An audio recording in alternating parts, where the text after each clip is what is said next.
Sauron's hosts charged towards the men of the West, who, though greatly outnumbered, were determined to fight bravely to the last.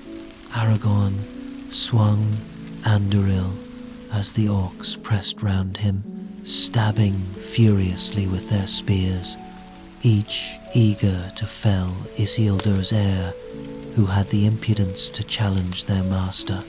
At least his death in battle would be quick, unlike that of the ring-bearer and his loyal companion, who even as they fought were being cruelly tortured at the hands of these vile creatures.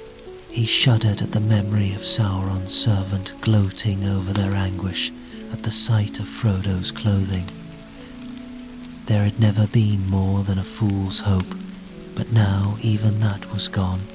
He could only hope Arwen and her father would flee over the sea before the enemy reached them, though her brothers who were at his side seemed fated to share the doom of men. Yet, as elves, they had that hope of sailing to the west, but men had none at all unless it be beyond the circles of the world. He had failed, just like his ancestors before him. Orc spears jabbed his side, but he was hardly aware of the pain in the bitter knowledge that Middle-earth was doomed to darkness. A rush of wings came towards them, and the orcs fell back. The eagles had come to the aid of the men of the West, but even they could only delay the inevitable. Then there came a rumble, which caused the horses to shy, at first low like thunder. It grew louder, and the horses neighed in panic as Mount Doom exploded, spewing forth lava and clouds of dust into the already foul air. The Nazgul's ear-piercing screams rent the air as their fell beasts flew back to the shelter of their master's lair. Then Barad-dûr toppled before their very eyes, and the host of orcs, trolls, and Uruk-hai fled in terror from the field, leaving only their human allies to continue the battle. The captains of the West bowed their heads and cried out in joy. "The bearer has succeeded in his task. The ring is destroyed. What of Frodo and Sam?" Aragorn cried to Gandalf, who rode alongside him. "If they still live, I will save them."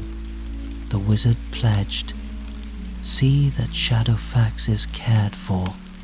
He dismounted and ran towards the eagles, which hovered as if waiting for him. To the amazement of all save Aragorn and the sons of Elrond, he climbed upon an eagle's back and soared from their sight. The Easterlings and the Harad continued to fight, but Aragorn's mind was not on the battle, though he continued to fight bravely. His only thoughts were of Frodo and Sam, and if they could possibly have survived. He hardly dared hope after seeing the tokens that the mouth of Sauron had taunted them with.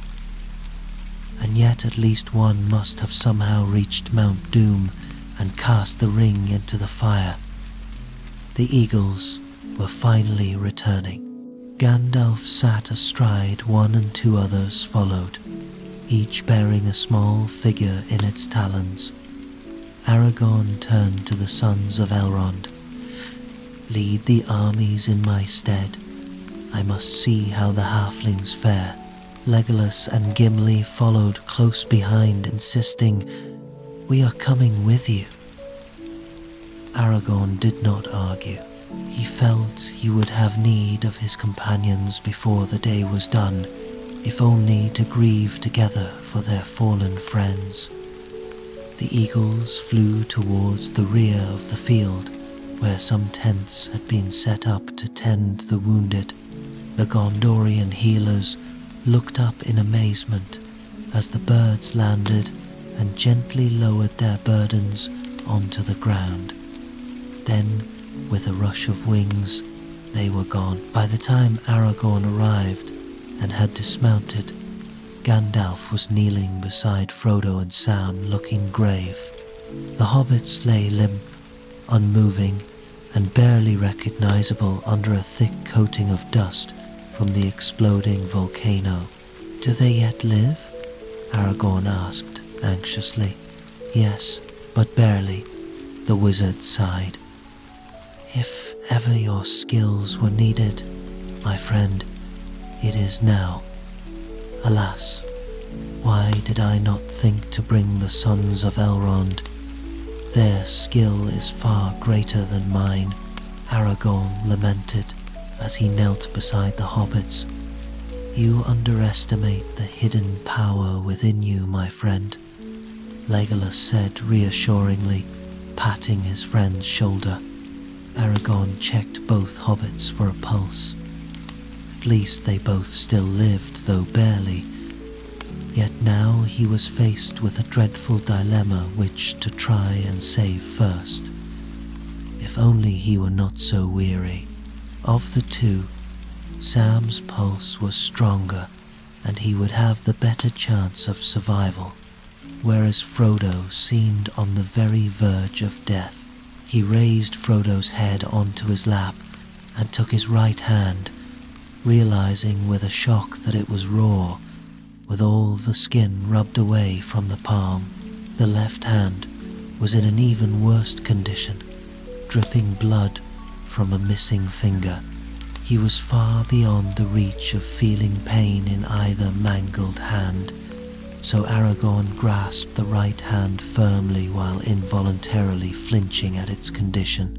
He laid his other hand on the hobbit's forehead and cradled him in his arms, calling softly, "Frodo, Frodo, awake." One of the Gondorian healers came forward. "My lord Aragorn, there is no need for you to tend the injured. We have skilled healers here. These are my friends, and I will tend them," Aragorn said in a tone which made the man blanch. "If you wish to be of assistance, bring me some athalas and hot water, otherwise be gone." The man scurried off. Aragorn continued to call Frodo as he willed his own strength into the dying hobbit. Legolas, Gimli, and Gandalf stood by, hardly daring to breathe. Aragorn grew pale as he waged an inner struggle to call Frodo back and find some buried spark that still had strength to fight. Legolas and Gimli silently moved to kneel supportively either side their friend, while Gandalf watched over Sam. The healer returned a few minutes later with a bowl of steaming water and some athalas leaves. Aragorn breathed on them and crushed two and cast them into the water, while Legolas held the bowl under Frodo's face and waited. The hobbit slowly opened pain-filled eyes and looked into Aragorn's face. The man's eyes were filled with tears. "Strider," he croaked, "so thirsty." Gimli produced a water bottle and Aragorn held it to Frodo's lips. After he had weakly swallowed a few mouthfuls, he started to choke and gasp from the effects of the volcanic fumes.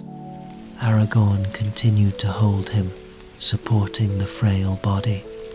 "Leave me! Save Sam!" Frodo gasped. Aragorn looked at him anxiously as he soothed, said, "I shall tend to Sam, have no fear." Legolas took the hobbit as he lapsed back into oblivion. He wrapped a makeshift bandage round the bleeding finger, then covered him with a blanket and remained there with him, sitting on the ground, supporting him to ease his breathing. A messenger approached from the battlefield.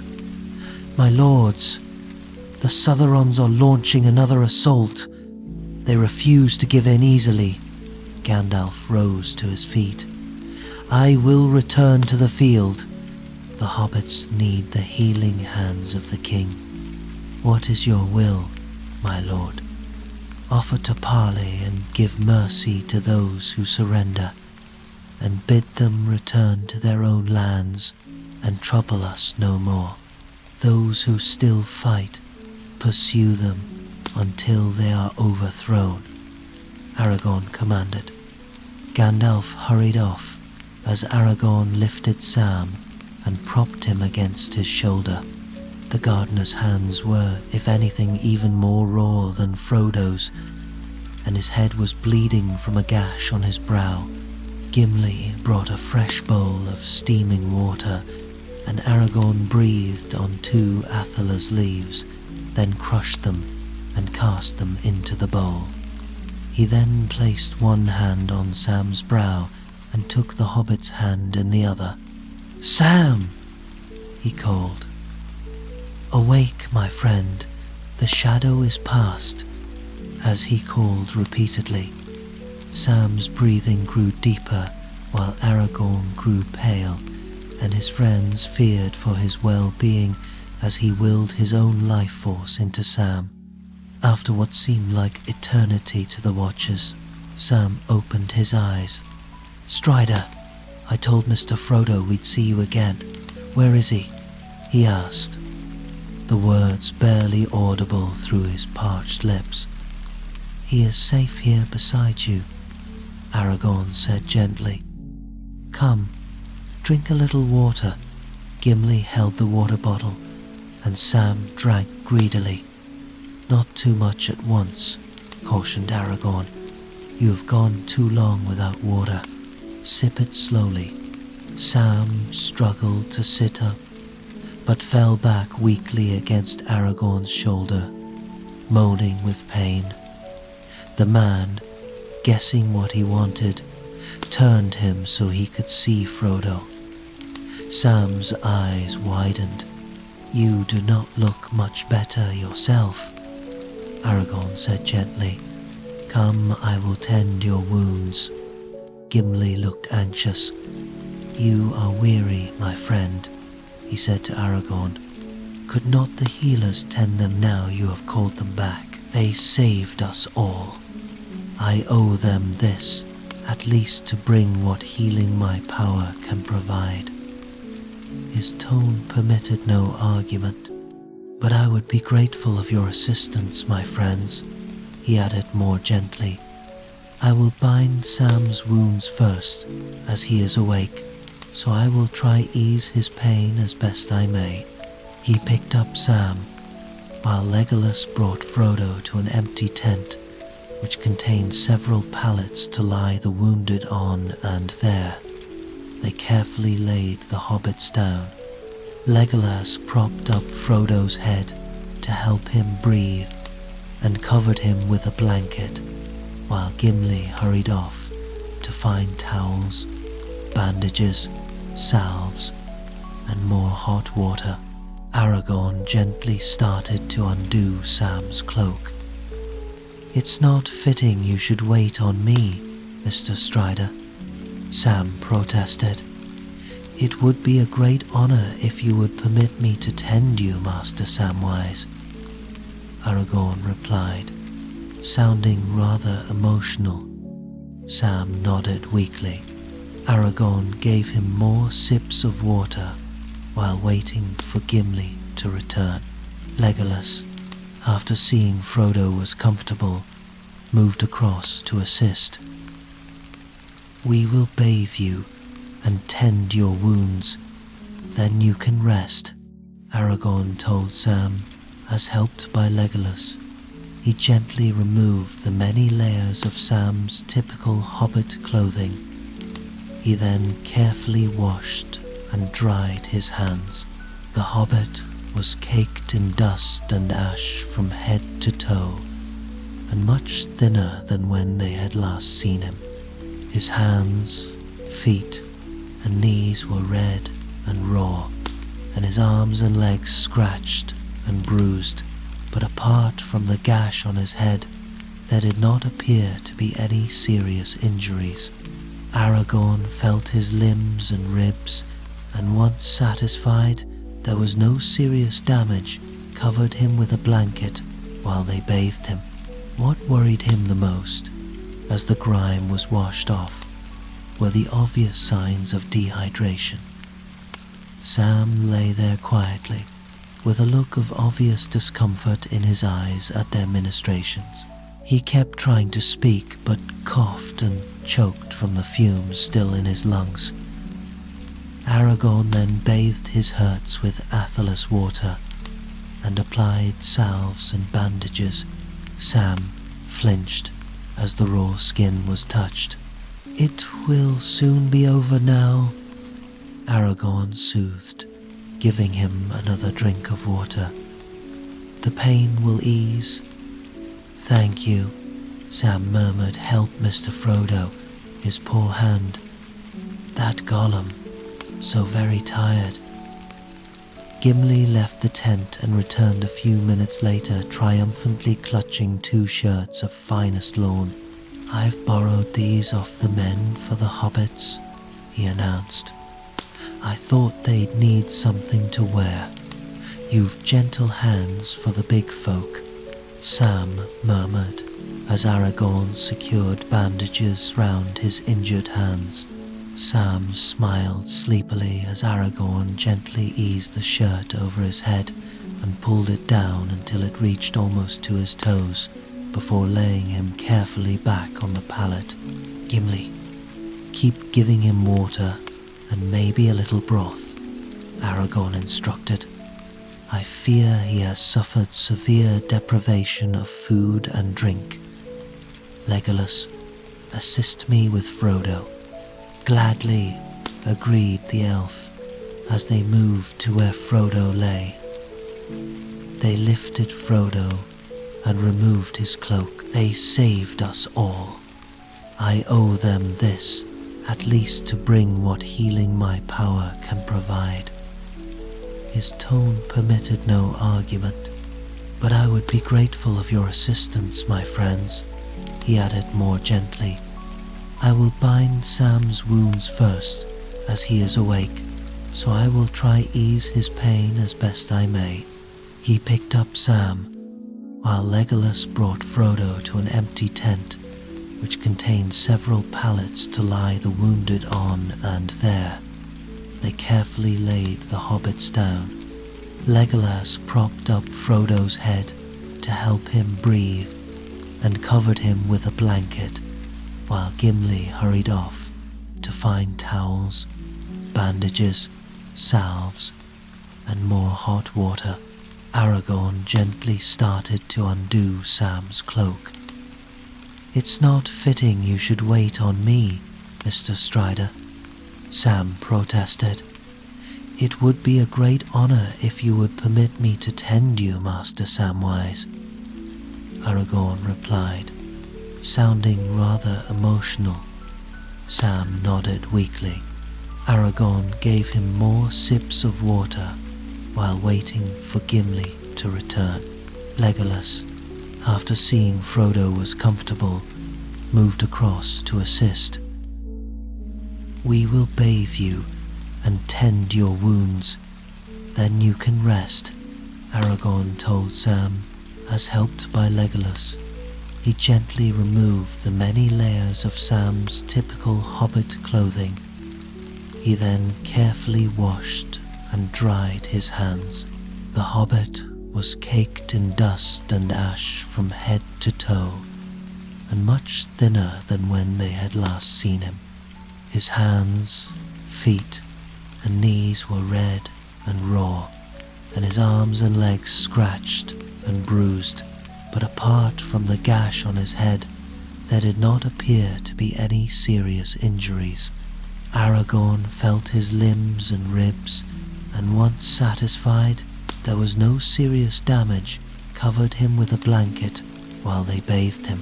What worried him the most, as the grime was washed off, were the obvious signs of dehydration.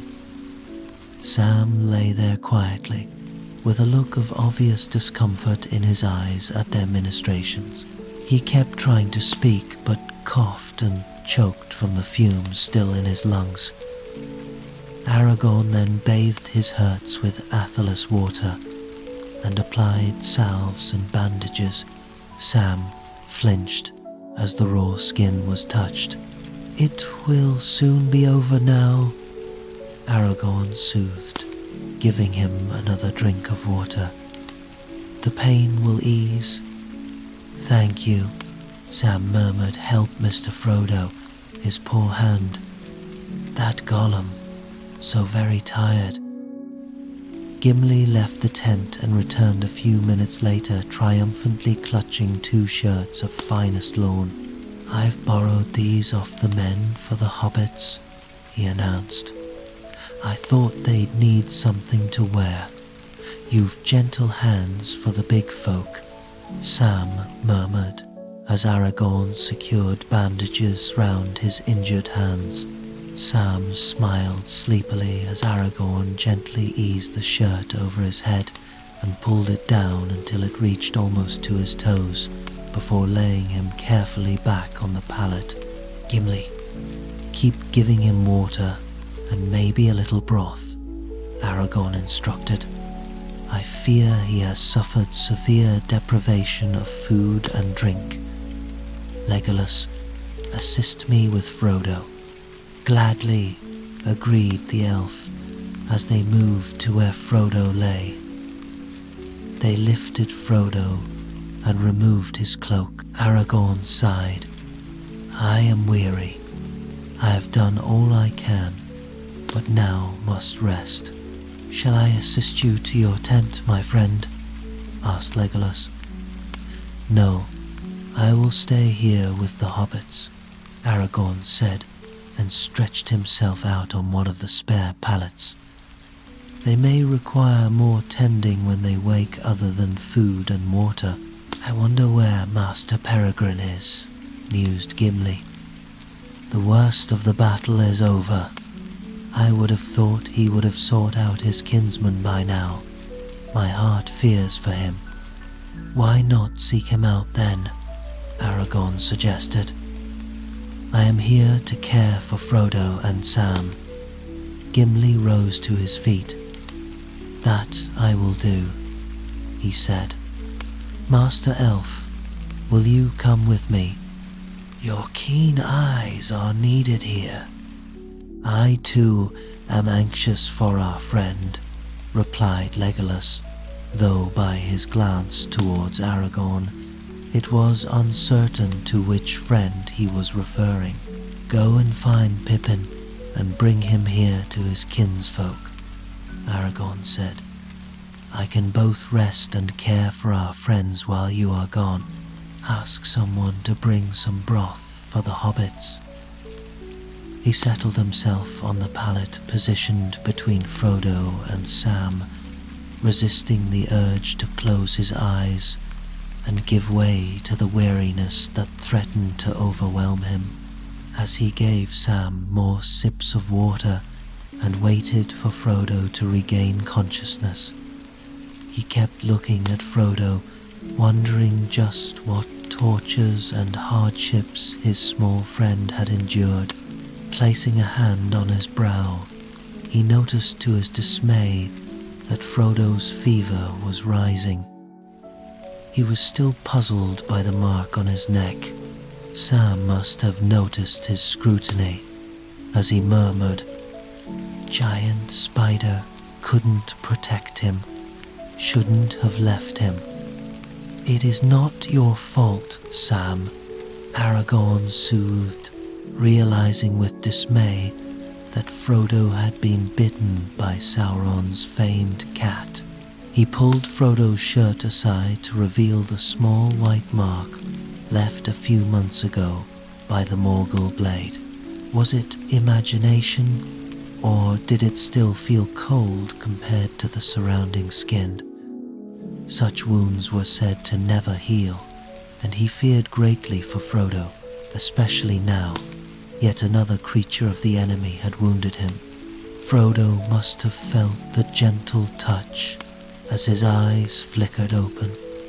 Aragorn tried to get him to take some water. He drank it, but there was no sign of recognition. only fear in the pain-filled eyes. A servant then arrived with some nourishing broth for the hobbits.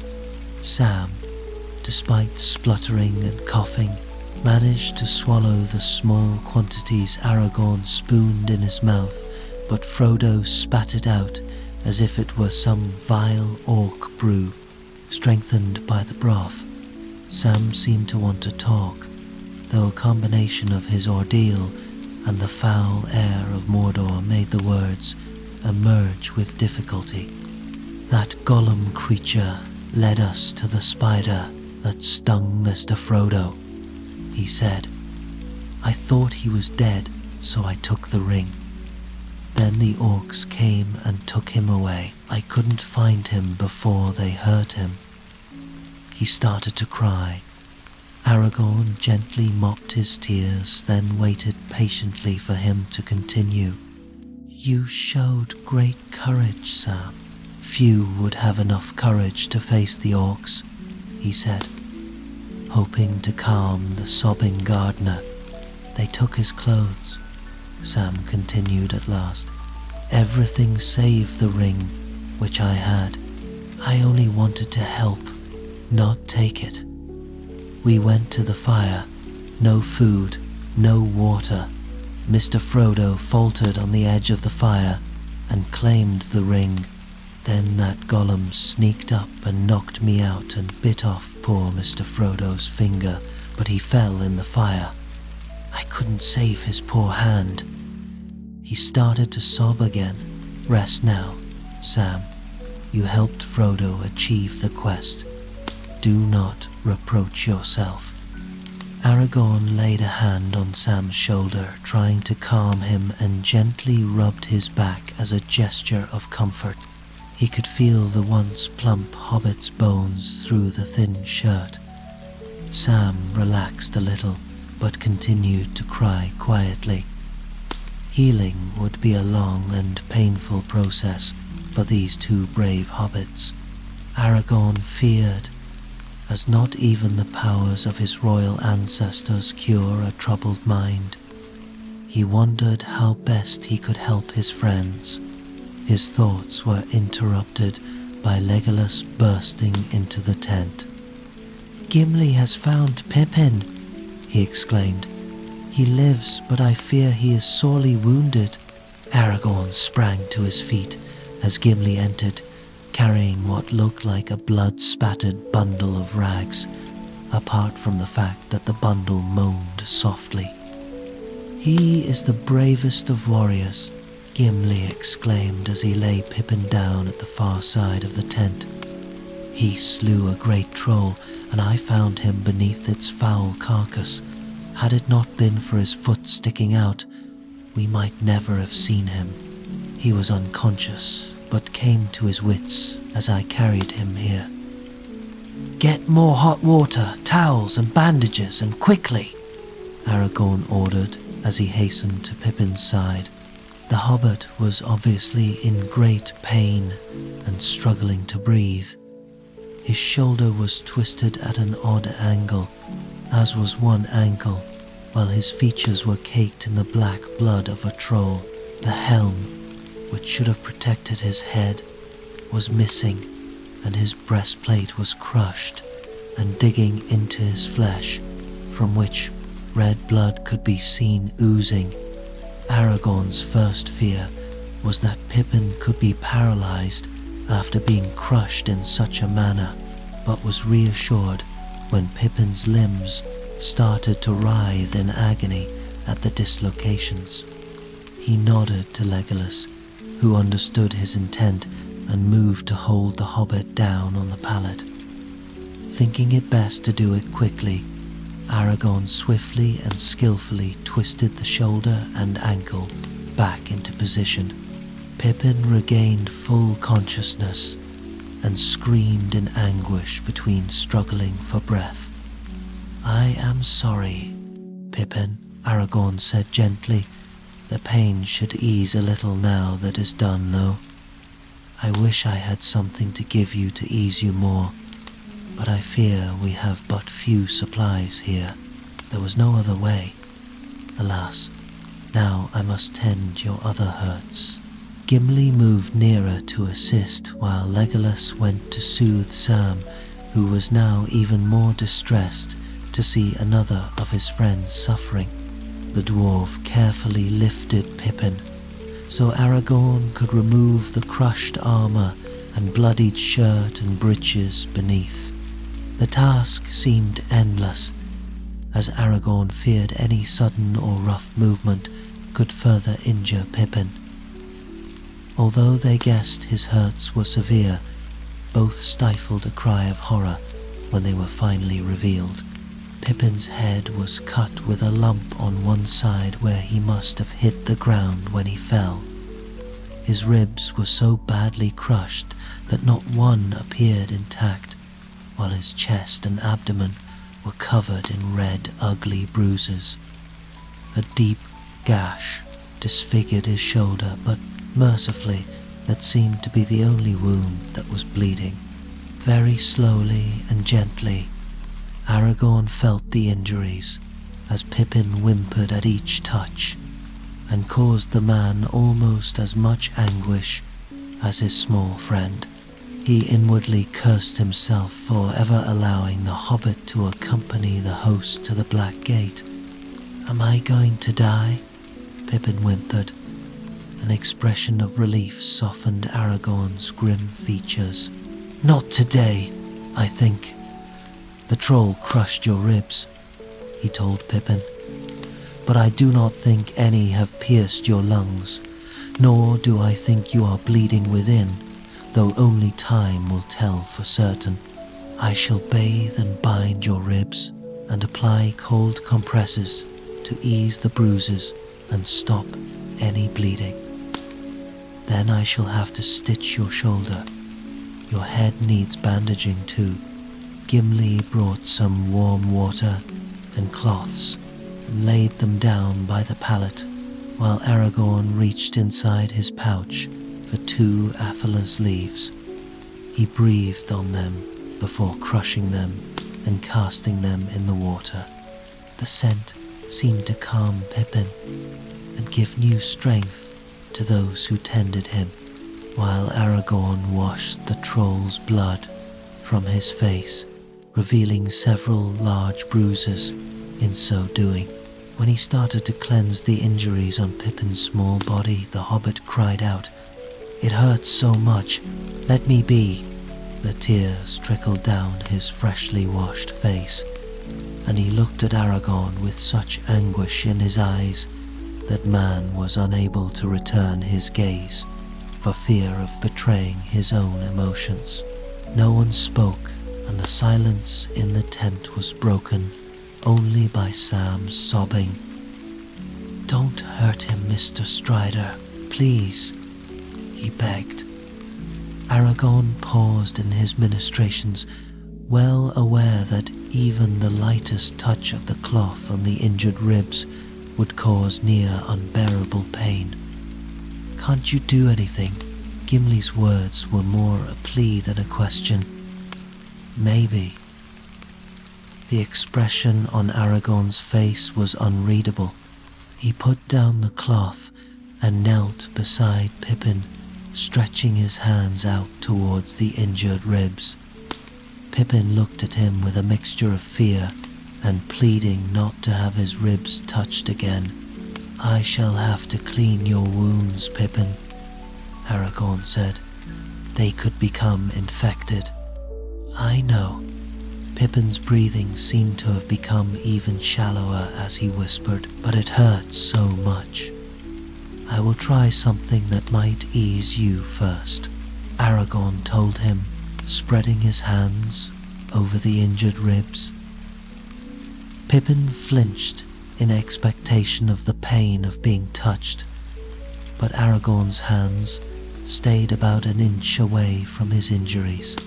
The man shut his eyes and chanted something that none of those present could understand. Pippin hardly dared look for fear of what next would be done to him, but to his surprise he felt a heat emanating from Aragorn's hands, which permeated his ribs and greatly eased the pain. Aragorn opened his eyes, and Gimli noticed he was breathing heavily, as if in pain himself. "Hand me the basin while he is eased a little," was all he said, as he continued to bathe the shattered rib cage and then the bruises and last of all the gashes on Pippin's shoulder and head. Pippin did not cry out again, not even when Aragorn stitched his shoulder, and only whimpered slightly as the man tended the shattered bones and bound them tightly. The effects of whatever power he had used to ease Pippin's pain lasted until after Aragorn and Gimli applied the compresses and were swathing him in blankets when he started to whimper again. "It hurts, everything hurts," he said, struggling to rise, and then fell back against the blankets. "Has he fainted?" asked Gimli. "It would have been better had that happened before we started to tend his wounds. It would have spared him much pain." Aragorn felt for a pulse and gasped in alarm. "His pulse is weak, and he scarcely breathes," he said. "I fear his hurts are too much for his brave heart to bear. Alas, that I am so weary." He hesitated for a few seconds, then he knelt beside Pippin, and Legolas's keen elvish hearing discerned the words. "Alas, Arwen, alas, I fear we may not meet again now. I had hoped soon to make you my queen, but I cannot fail this small one." Aragorn took Pippin's right hand in his own and laid his left on his brow and called, "Pippin, awake and live. Listen to me. Your wounds will heal and you will be well." The onlookers saw some colour gradually return to Pippin's features, but Aragorn grew pale as he called the Hobbit. Gimli rushed to get more athalas, but as he returned, Pippin was already opening his eyes. "What happened?" he asked. "All will be well now, Pippin. Rest," Aragorn soothed. Then, to the horror of his friends, he collapsed beside the Hobbit. Legolas and Gimli hastened anxiously to their friend's side. "Has she fainted?" Gimli asked worriedly. Aragorn's eyes briefly flickered open.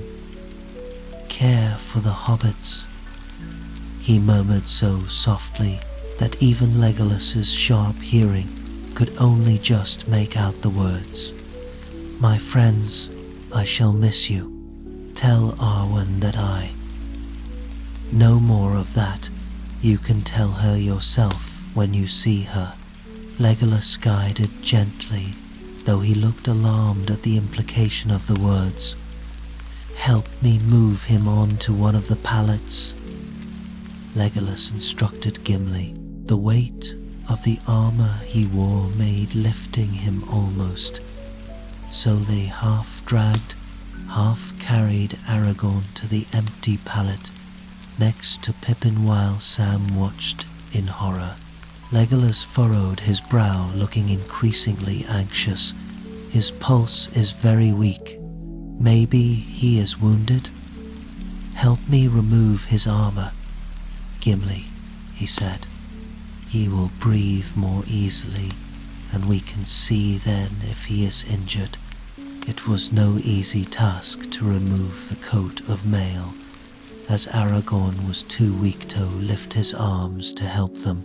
To their horror, they discovered that beneath it, instead of the usual quilted jerkin that warriors wore for protection, Aragorn wore only a thin shirt, which was soaked in blood. "I am no healer. I need to fetch help," Legolas cried and ran outside the tent. The battle had almost ceased, and men were bringing injured comrades to the healers. He recognized one of Prince Imrahil's men leaving a tent where he had obviously left a wounded comrade. "Will you fetch the sons of Elrond and Mithrandir?" he asked. "The Lord Aragorn needs to see them urgently." "I will go with all haste and find them," the man replied, and leaping astride his horse, he rode off. Legolas went back inside the tent. Aragorn was lying where they had left him, while Gimli was giving water to the hobbits. Lego laced his friend into a sitting position, trying to ease his labored breathing. "I have summoned help," he told Aragorn. "While we wait, I shall tend you as best I can." Gimli, after a final reassuring word to Sam, came to assist Legolas, and together they gently removed Aragorn's shirt, a slow and painful process as the blood had adhered the fabric to his skin. He felt limp as a rag doll in their arms, but apart from twitching slightly when they pulled the fabric free from the flesh, made no protest. Legolas and Gimli were both battle-hardened warriors, but they winced when Aragorn's injuries were finally revealed. The oak spears had left great spreading bruises across his chest, and on left his side was an ugly-looking wound, where a fragment of some spear or arrow had penetrated the mail and was embedded in the flesh.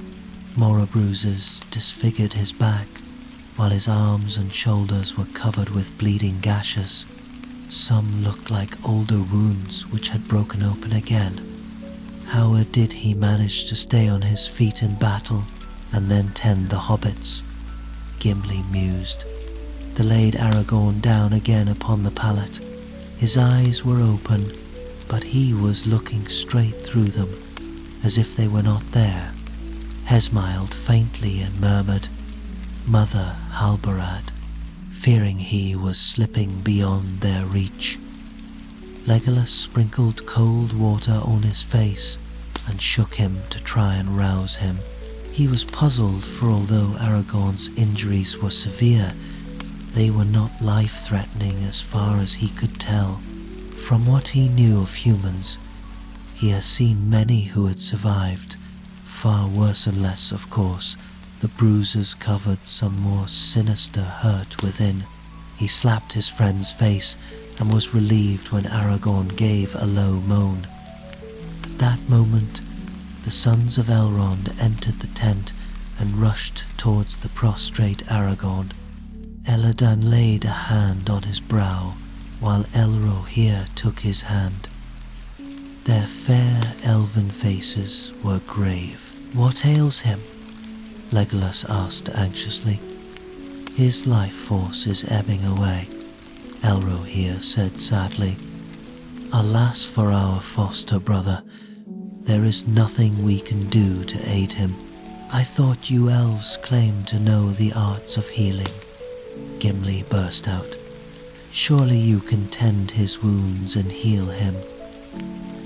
"The wounds are but cracked ribs, bruises and gashes," said Elladan. "It is not they that are taking our foster brother's life. He is dying because has given too much of his life force away and has but a few hours to live, I fear. His hurts lie beyond our skills. He healed many after the Battle of Pelennor Fields and took no hurt from it." Legolas protested. "He was not then suffering these hurts," Elladan said. "One such ash can only give strength when he has it to spare, and over these last days he has had little rest, known much grief, and taken many hurts. No mortal man could endure that. Why aren't you at least binding his wounds rather than talking so much?" Gimli protested angrily. "I fear it would be of little use and only cause him more pain," said Elrohir. "It is best to let him be at peace. We will send soft pillows and blankets for him and the little ones." Gimli looked about to explode with fury when they realized Gandalf had entered and heard most of the conversation.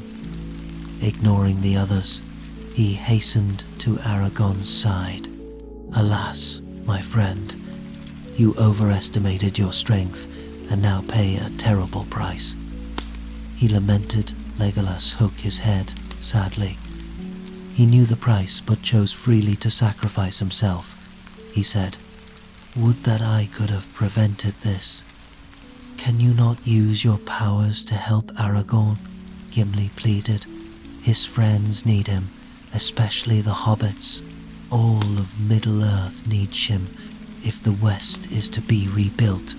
Itis not permitted that I should change the will of the Valar." "Itis nor fair," raged Gimli. "He is dying because of his compassion for the hobbits. It is evil should be punished, not good." "I know of the law of the Valar," said Legolas, "but this too cruel. Such love and self-sacrifice deserves reward," Gandalf said sadly, remembering how he had pressed his friend to heal Faramir after the Battle of Pelennor Fields, instead of insisting that he rest. He went to Aragorn's bedside and laid his hand on the sick man's brow. "However, all hope is not lost while he yet lives." Legolas wondered if he imagined it, but Aragorn seemed to breathe more easily at the wizard's touch, and when Gandalf took the injured man's hand, the limp fingers seemed to tighten round it. "I cannot change what is to be," said Gandalf, "yet advice I can give you. Move them all swiftly from this foul air, which will surely kill them, and take them to the sweet air of Ithilien. There they may yet find healing. As for Aragorn, tend his wounds, stay by his side, and do all you can to restore his life force. Now let me see how the hobbits are. Elrohir and Elladan go and fetch some supplies and make arrangements for the journey to Ithilien. Should we not first tell the captains what has befallen Aragorn?" asked Elrohir. "Say nothing yet. There is time enough for them to know. Let them still hope, while hope yet remains," Gandalf replied firmly. "If anyone should ask, tell them he is resting now, before accompanying the hobbits to Ithilien." Theodwins came and stood before Aragorn, and made a gesture of blessing according to their custom. "Farewell, dear brother," they cried, and tears glistened in their eyes as they left. "We've killed him, haven't we, Mr. Gandalf?" Sam asked in horror as the wizard approached his bedside. Frodo and Pippin still lay motionless, either unconscious or sleeping. "Hace still alive, Master Samwise," Gandalf replied. He gently lifted Sam and turned him so that he could see Aragorn's battered body. The hobbit started to weep at the pitiable sight. Gimli was about to protest when Gandalf's words silenced him. "Remember this, Samwise. Whatever happens, it was Sauron and his minions who caused him these cruel hurts, and not you." The wizard gave Sam a drink and laid him down again, waiting until he fell into an uneasy sleep, before going to stand by Frodo's bedside, where he stood, looking grave. Legolas started bathing Aragorn's face, and as he felt the burning skin, cried out, "Alas, he has a fever. He is getting worse. Should we not call a skilled healer from amongst the Gondorians?" To his surprise, Gandalf smiled. "That is good news, my friend," he said. "His body is obviously starting to fight against his hurts. He needs the care only his friends can give. as not even the most skilled healer can change the will of the Valar. Now tend his wounds, and do not abandon hope. You watched while he tended the hobbits, so you know what you must do. I will send a wagon with swift horses and a trusty driver to take Uto Ithilien as soon as his wounds are bound. I must stay here for now, so I leave his fate and that of Middle-earth in your hands. Legolas and Gimli, son of Gloin, I trust you not to fail. We will meet again ere many days have passed. He glided from the tent, leaving an anxious Legolas and Gimli staring after him. Gimli sighed and shook his head. Why do wizards always leave when you need them? He complained. Come, Master Elf, we will tend our friend as best we can. They finished undressing Aragorn and found a deep gash below his right knee, many more bruises, and several broken toes to add to his other injuries. They then carefully bathed him and wrapped him in a blanket. Legolas realized what he must do next and was not looking forward to it. A servant had brought the supplies they needed, so there was no reason to delay further. Legolas knelt beside his friend as his delicate elvish fingers carefully probed the flesh in Aragorn's side, where the fragment of arrowhead was embedded, hoping he could remove it with his hands, but the task was hopeless. The skin looked red and inflamed, and felt hot to the touch. Infection was already setting in, and there was no time to lose. As an archer, Legolas had pulled arrows before, including those he had shot himself in the foot with when learning to shoot many 100 years before. But unlike this, they had always been a shaft to get hold of. This was different, especially as Aragorn had not been wearing a silk shirt, which would have prevented the arrow tearing the flesh. Stay with him, he told Gimli. He took the sharpest of his knives and went out to where some of the men had a campfire burning. Plunging the knife deep in the flame, he waited until it glowed white hot, and then stood for a few moments, allowing it cool.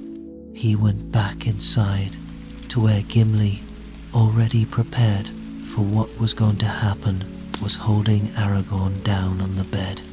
Legolas had hoped his friend would be unconscious for the painful procedure, but Aragorn's eyes were open and he was looking straight at him. I am sorry, Melon Nin, he murmured. It must be done. Just do it quickly, the man whispered, taking a deep breath and forcing himself to hold his hand steady. Legolas got into the flesh and prized the sharp fragment from his friend's side, steeling himself against the agony he knew Aragorn must be feeling. The king bit his lip, but was unable to hold back a scream of pain as the knife sliced through his tender flesh. The procedure mercifully took only a few moments, as the arrowhead was not embedded too deeply, but it felt like an eternity. Gimli quickly worked to staunch the bleeding, while Legolas cleaned the wound with a herbal tincture and bound a pad of soft cloth against it. Aragorn made no further sound. His eyes flickered as if he were fighting to remain conscious. "Itis not an orc weapon," said Legolas with relief as he examined it. "I think it was part of a Southron arrow, and they are not poisoned." The friends next cleaned and bound the gashes.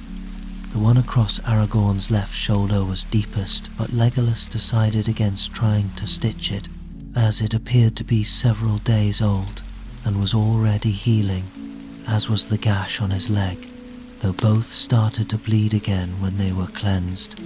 The other wounds, once cleaned, appeared merely superficial, much to their relief. Then, deciding that the treatment Aragorn had used for Pippin would benefit him too, they applied cold compresses to his bruised chest, back and side. Gimli lifted Aragorn while Legolas firmly bound his ribs. They then wrapped him in one of the soft blankets that the sons of Elrond had sent, and placed a pillow under his head as they gently laid him down on the pallet. Gimli parted his Aragorn's hand and felt encouraged when the slender fingers pressed his own. He placed both his hands over the man's, chafing them and trying to will his strength into him, while wishing he had the power to do so. Frodo groaned from the other side of the tent, and Legolas hastened to his side as he screamed, "You can't have it! Let me go!" Legolas tried to calm the delirious hobbit as he thrashed weakly on the pallet, wondering if the supplies they had been brought contained anything to reduce a fever. He asked Gimli to fetch the pack, as the dwarf let go of Aragorn's hands. The man's breathing became more ragged, and what little colour he had drained from his face. Preoccupied with giving Frodo a herbal drink to reduce his fever, it took Legolas and Gimli a few minutes before they realized what was happening. Abandoning Frodo, they raced to Aragorn's bedside. He gave a loud choking gasp and then appeared to breathe no more. Legolas raised his head and shoulders and shook Aragorn vigorously, while Gimli threw cold water on his face. As that produced no response, the elf forced his own breath into his friend and vigorously rubbed his chest. After a few moments, they were rewarded by a spluttering breath. Legolas sank to his knees on the floor and grabbed Aragorn's hand, while Gimli almost wept with relief. "That must have been what Gandalf meant," the dwarf said. "We must keep hold of his hand, but how? As we have to tend the hobbits too. How I wish I had spent as much time learning the arts of healing as the hearts of war. I could help." Sam's voice surprised them until they realized he must have been awakened by the commotion and seen all that happened. "If you move me near him, I can hold his hand," the gardener said, his voice still cracked from the effects of prolonged dehydration. "Then you can look after Mr. Frodo and Master Pippin too." Legolas and Gimli exchanged anxious glances as they pondered the offer. "That would help," Legolas said. "Thank you, Sam." "It's too dangerous," Gimli protested. "You haven't enough strength to spare, Master Hobbit. You do not have Aragorn's powers, neither do I, nor Sam for that matter," Legolas reasoned. "We have suffered no ill effects from clasping Aragorn's hand, so there is no reason that Sam would do so either." "I want to help," Sam insisted, "but you injured your hands in the Black Land. It would cause you pain," Gimli said, torn between the desire to save Aragorn and spare Sam pain. "It doesn't hurt now. Well, not much since Mr. Strider bandaged it," Sam said. "And I'm sure he is hurting more than I am." At that moment, Frodo groaned more loudly and started thrashing his limbs in a fevered delirium. His foot caught Pippin's bruised, siderousing him back to consciousness. "Merry, where are you? It hurts so much. Help me! I can't breathe! Strider!" he whimpered. Gimli hesitated no longer, and lifting Sam, carried him over to the pallet next to Aragorn. He tried to stretch out his hand towards the man, but lacked the strength to reach him. Looking very apprehensive, the dwarf moved the man's and the hobbit's hands together until the small fingers curled round the large ones. Legolas slowly let go of Aragorn's other hand, fearful once he did that demon would stop breathing again, but much to his relief, he continued to take laboured breaths. Gimli meanwhile was trying to hold Frodo down and get him to swallow some water, but Frodo kept screaming, "It's mine, Gollum! No!" while Pippin continued to cry out for both Merry and Aragorn. Weak and exhausted, Frodo collapsed back into unconsciousness. Pippin had now spotted Aragorn lying on the pallet opposite. "What happened?" he whispered. "He was badly wounded in the battle. We did not realize it until he fainted," Gimli explained with a warning glance to Legolas and Sam, trying not to burden Pippin with the knowledge that Aragorn might well have sacrificed his life to save him. Pippin looked distressed enough with what they did tell him. "No," he cried. "Merry and Lady Éowyn and Faramir all badly hurt, and Lord Denethor, Boromir and King Theoden dead. We've lost so many of our friends."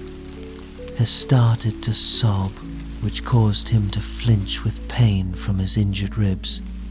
Legolas rummaged through the supplies they had been sent and found some herbs to ease pain and fever.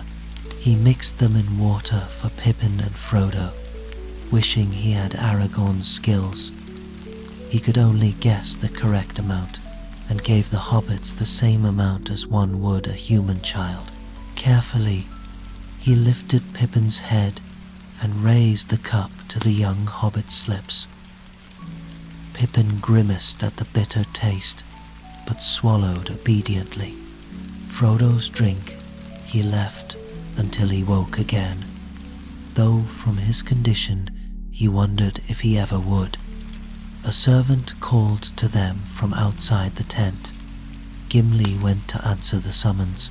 "My lords, everything is prepared for you and the sick halflings to travel to Ithilien," the servant said.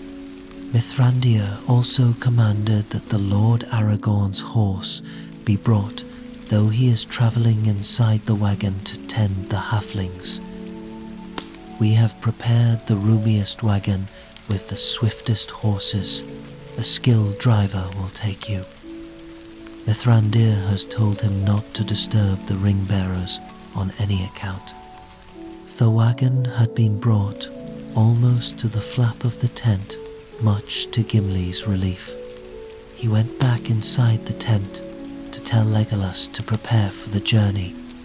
They were relieved it was growing dark, so they could smuggle Aragorn inside without the rest of the camp noticing. Legolas sprang inside the wagon and found it contained 4 pallets, heaped with pillows and blankets. While the driver was harnessing the horses, Legolas and Gimli carried Aragorn inside, and Gimli stayed with him, leaving Legolas to carry the hobbits. He brought Sam out first and said to him in a low voice, "I want you to promise me something, Sam. Please don't ever tell Pippin that Aragorn collapsed while tending him. He would not wish Pippin to carry any guilt should he." His voice trailed off, unable to finish. "I won't tell, but you're an elf, Mr. Legolas. You know how to save him, surely," Sam replied. Legolas turned away, unable to face the trusting look in Sam's eyes. "Thank you, Sam." The elf managed a wan smile. "Now I shall lay you beside him so you can hold his hand again. Rub it too if you have the strength. We will do all we can to save him." The elf settled Sam in the wagon alongside Aragorn, and once certain that Sam was clasping the stricken man's hand, took Gimli with him to collect Frodo and Pippin. They laid Pippin the other side of Aragorn, cushioning them both with plenty of pillows to prevent further damage to their injured ribs. Frodo they placed the other side, where Sam could see him, and settled themselves for what boded to be an arduous journey.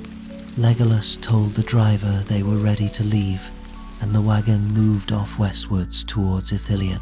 Pippin cried out pitifully as the movement jolted his ribs. Aragorn made no sound of distress, but twisted his fingers more tightly around Sam's awl. The gardener grimaced at the pressure on his raw palm, but made no sound of protest. "Why didn't Gandalf return to Lys to wish us well?" Gimli complained. "I think he dared not," Legolas answered sadly. "Dared not?" The dwarf sounded incredulous. "I believe he feared if he saw his friends again while so stricken, he would be tempted to break the rules of his order and intervene," Legolas explained. "And so he should," Gimli retorted. "The best of Middle-earth lie here suffering, in need of aid far beyond our skills." "Peace, Gimli," Legolas cautioned, fearful he would upset the hobbits. "You underestimate the skill of we elves," he added with a confidence he did not feel. How he wished he had spent more time learning from the healers at his father's court instead of concentrating on practicing the arts of war. He had been trained toting minor injuries received in battle, but had paid little heed, preferring to leave the wounded to those skilled in healing. While Gimli bathed the feverish Frodo's face, Legolas started to rub Aragorn's feet, hoping to rouse him, but the man seemed unaware of his presence. He looked up and saw Pippin watching him with a worried expression. "What truly ails him, Legolas?" he asked, struggling painfully to breathe. "I too was wounded in battle, yet I didn't see such fear in your eyes. I know Strider is of far greater value than I, yet it seems more than that troubles you." Full of remorse, Gimli hastened to his side. "Never say that again, Pippin," he chided. "We are especially worried about Aragorn, as he is so weary, and Middle-earth's fate still rests upon his shoulders. Sauron is defeated, but the people are leaderless. We are tending him best we can, and hoping he can feel our need in our touch, and it will hearten him."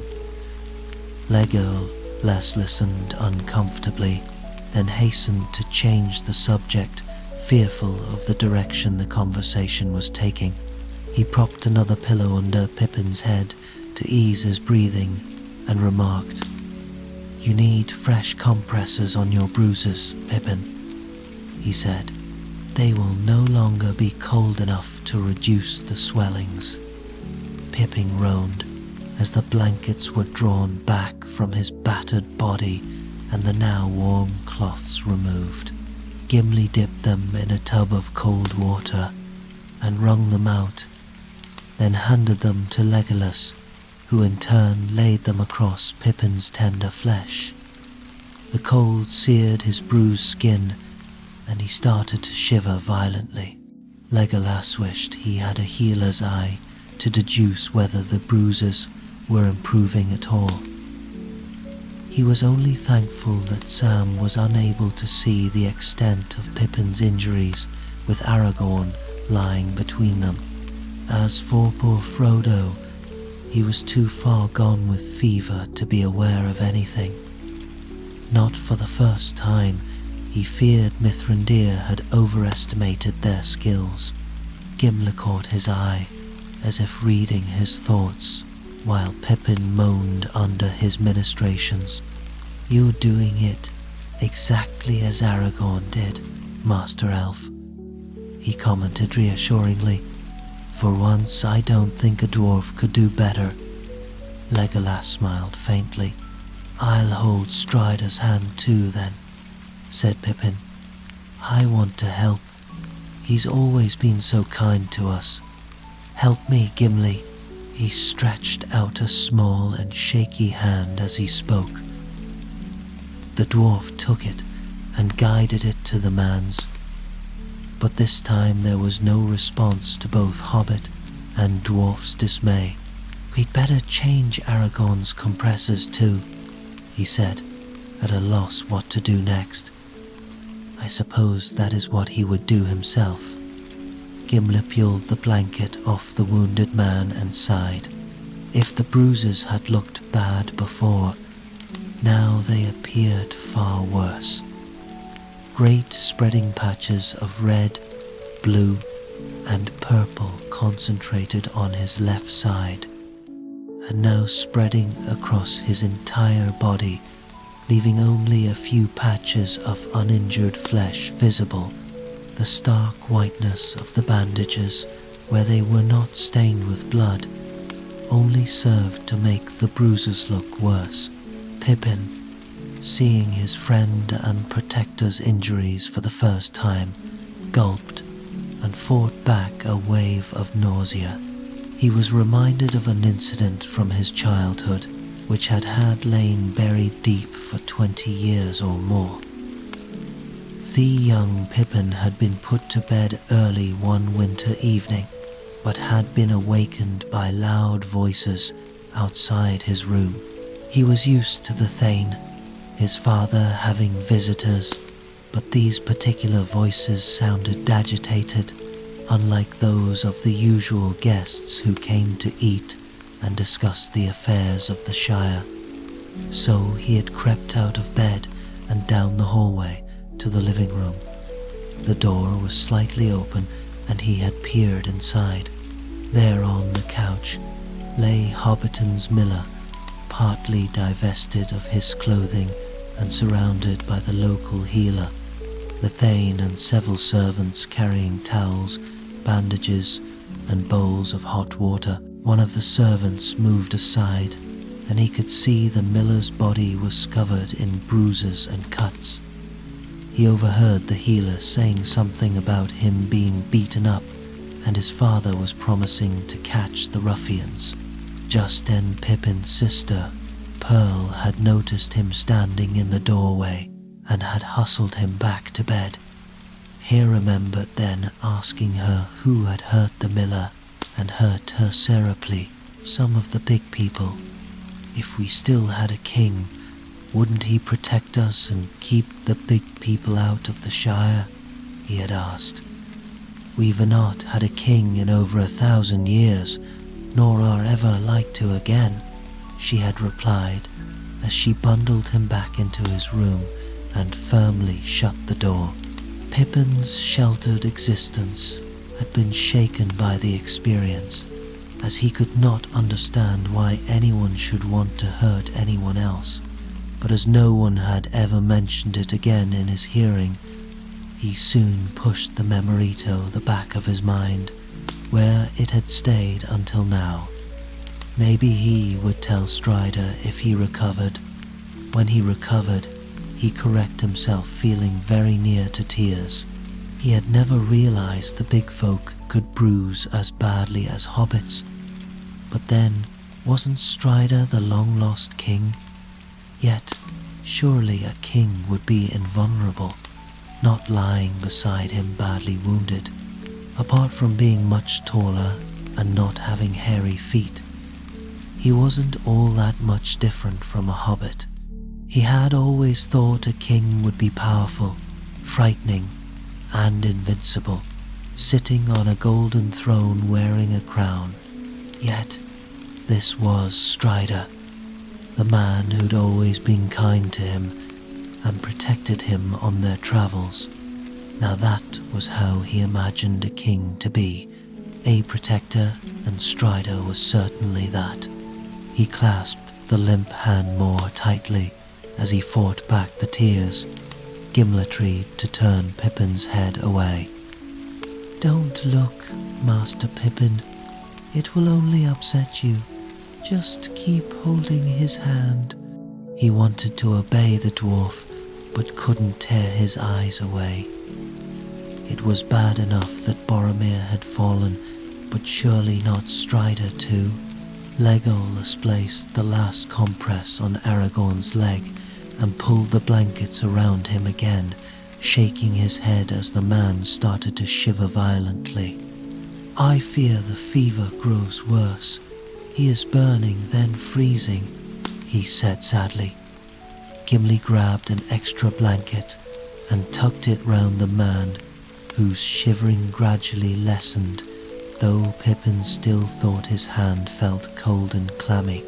He rubbed his small fingers across the man's large palm, remembering, sadly, how strong the same hand had felt when he had clasped it in the houses of healing but a few days before. Tears threatened to choke him, and he struggled not cough without success, and the pain tore through him like a knife. If only he could breathe properly. Gimli was instantly beside him, trying to calm his panic. "Easy now, Master Pippin. The air will soon get better. Just stay calm." It was too much to bear. He lapsed into a merciful unconsciousness. Gimli anxiously checked he was still breathing. How much more can these poor hobbits endure? He mused sadly as he tucked the blankets more closely round him. Sam still clung grimly to Aragorn's hand and tried to think of any save the plight of his unconscious friends. He had refused to give up hope in Mordor, and it had briefly seemed that his hope was rewarded when he had awoken with Strider bending over him. But now it seemed those hopes were all in vain after all. The grim and all too real prospect that Frodo, Pippin, and Strider might all die was unbearable to him, and he tried to distract himself by thinking of the Shire.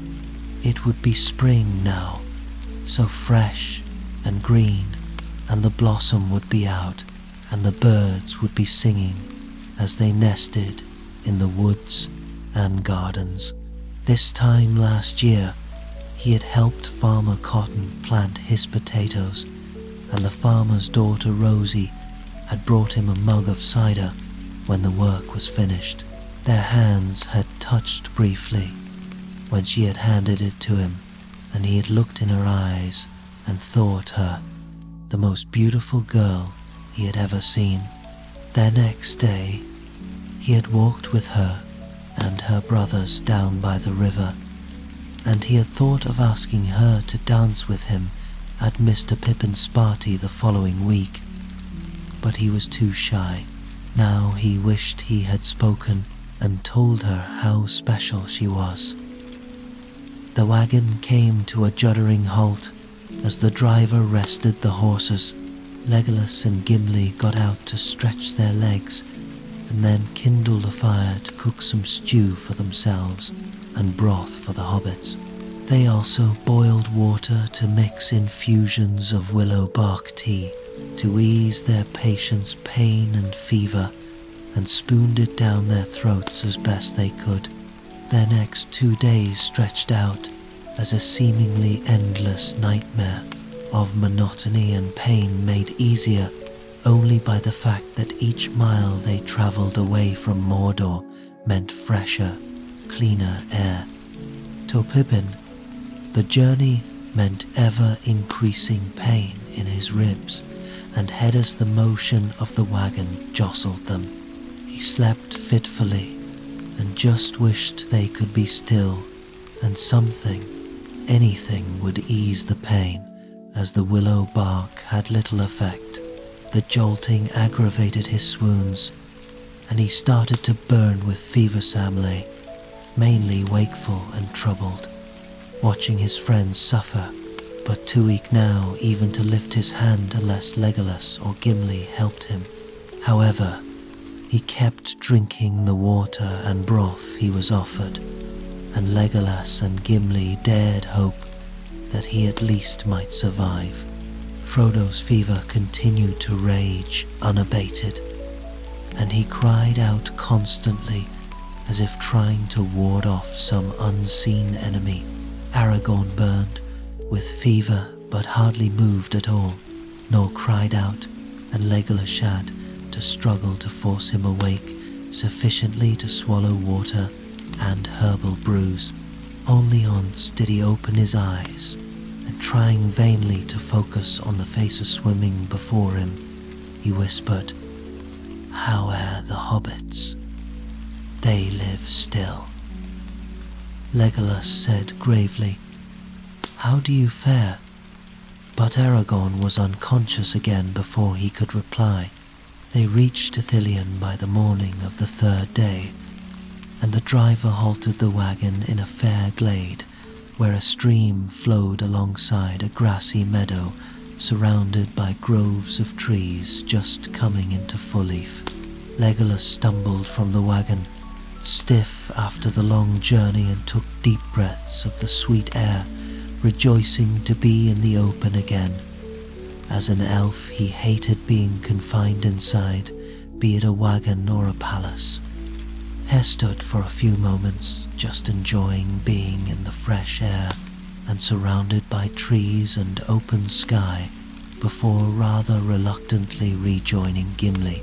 The dwarf was kneeling beside Aragorn and frantically rubbing the man-shans.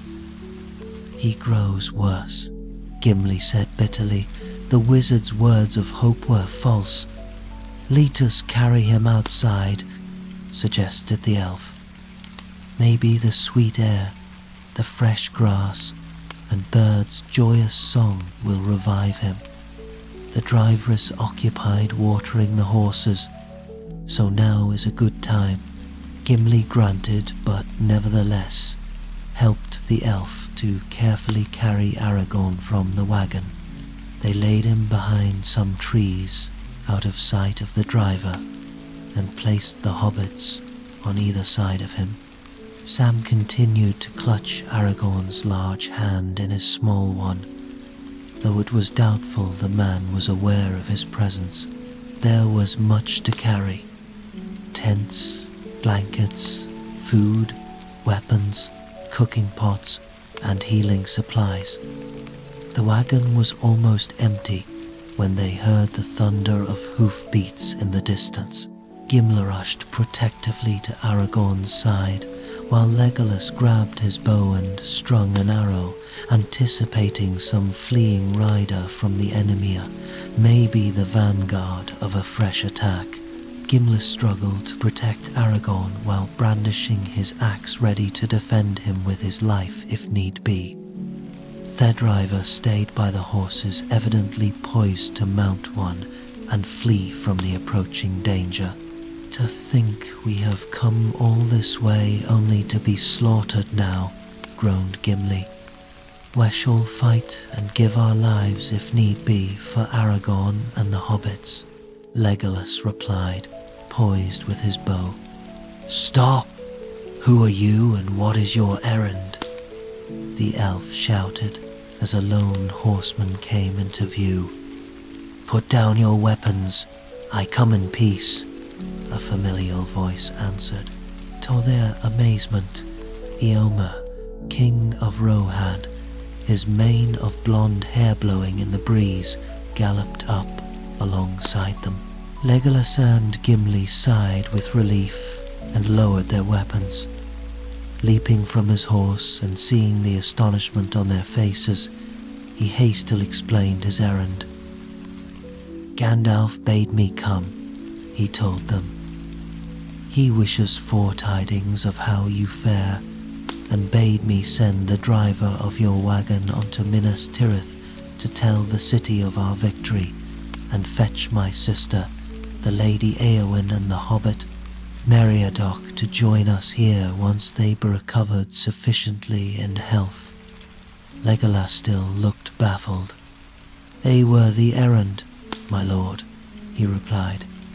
"Yet it surprises me that Mithrandir should send a king to deliver it." Éomer's expression darkened. "I noticed the Lord Aragorn was gone. he replied. When I pressed the wizard hard for tidings, he told me he was sore wounded, and I waist troubled how my brother-in-arms fared. Heaven noticed the blanket-shrouded form, whom Gimli knelt beside, and rushed over, and pulled the cover from around Aragorn's head. For a moment he gazed at the pale features of the King of Gondor, and then threw himself down beside him, clasping the still form in his arms. Legolas and Gimli stepped back, alarmed at the sheer force of his grief. "No," he cried, "this cannot be, my brother king, the saviour of my sister, my friend. You cannot leave us now," he cried, as he looked on Aragorn's pain and fever-ravaged features. Turning to Legolas and Gimli, he asked, "How did this happen? He did not fall in battle as I saw him afterwards, and he seemed unscathed." Legolas carried the hobbits one by one further to the shelter of the trees, leaving Gimli to explain. He pushed himself too hard, or so Gandalf and the sons of Elrond tell us now, he explained. Within a week, he fought 2 battles, healed the sick, rode the fearsome paths of the dead, looked in that accursed stone of wizardry, and then gave all his strength to the little ones here, despite being sore wounded and weary. His noble heart could take no more. The wizard bade us bring him here, but I fear it is only to bury him. Gimli Stone showed the bitterness and anguish he felt, then let him rest forever here in this meadow, as a king out of legend, so that no man knows whether he will return or not," cried Éomer, his noble, features stricken with grief. Legolas returned at that moment. "We cannot give up hope while he yet lives," he insisted. "Let us send the driver back now, and then place Aragorn by the hobbits, while we make camp. Maybe the trees will bring him comforting words. We must pitch the tents and dig pits for cooking and latrines." "I will gladly aid you make camp and tend Aragorn," said Éomer. They carried Aragorn and gently laid him down alongside Sam and Pippin, who now grasped the man's hands again. Pippin hardly seemed to know what he was doing as his fever rose, but he stretched out his hand and seemed calmed when it met Aragorn's larger one, though he murmured, "Merry," as he clasped it. With Éomer's help, the camp was quickly prepared, and the 3 returned to tending the sick, Gimli-coaxed water, and then broth down the hobbits, while Legolas and Éomer turned their attention to Aragorn. They moved him a few feet away from the others, better to attend to him. When the blankets were pulled back, the King of Rohan gasped at the sight of the bruised and battered body of his friend and fellow king. "Let us heat water and bathe him. Maybe it will ease him," he suggested as Legolas started unwrapping the bandages. To the elf's keen eye, the wounds looked neither better nor worse apart from the wound in his side, which was hard and swollen and felt hot to the touch, compared with his otherwise cold and clammy flesh. "This wound needs draining, but I have not the skills," Éomer said sadly. "One slip of the knife could damage some vital organ." "Nor have I," Legolas replied, shaking his head. "Maybe if he were not so weak. But it was difficult enough to get the arrow out without cutting too deep." They bathed Aragorn in silence as he lay pale, still and unmoving beneath their touch. It seemed more like laying out the dead than bathing the living. Only the slight rise and fall of his laboured breathing gave any indication that he yet lived. Éomer desperately chafed Aragorn's hands and feet, and even shook him gently, but he did not stir. "Keep on fighting, do not let go, my friend," he pleaded, but Aragorn gave no sign of having heard him. Overhead, the sun shone brightly, as if mocking their dark forebodings of the death of a king. 2 ravens sat perched on the highest tree, dark silhouettes against the blue sky. Suddenly they flew down, scattering the songbirds, which scattered and flew away in fear. The ravens circled overhead and then returned to their perch, as if wait expectantly for something. Éomer looked up at them and cursed. "Fly home, ye ravens," he cried. "But you will find your master no longer awaits your tidings." His proud head then bowed with grief, as his eyes filled with tears. Legolas, wishing to spare the bluff king of Rohan any embarrassment, went back to the hobbits. "Who is that man?"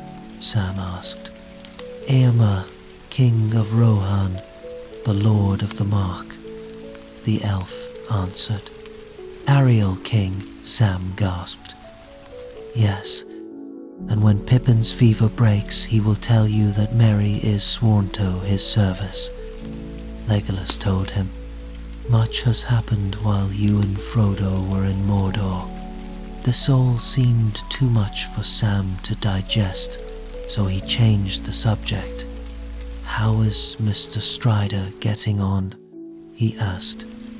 Legolas looked down, unable to meet his hopeful look. "Not well, I fear," he replied. "The fever no longer consumes him, but now he lies still and cold as death. When Hobbit babes have that kind of sickness, we undress them and lie them in the sun and let its rays warm their skin. Not that that would help a man, I don't suppose. Poor Mr. Strider." Sam started to cry softly. "Did any of the babes recover?" Legolas asked, curiously. "Medied," Sam replied.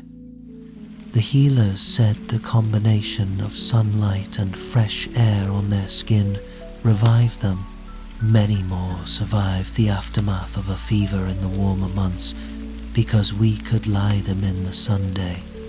Without another word, Legolas ran back to where Aragorn was lying, cradled on Éomer's lap.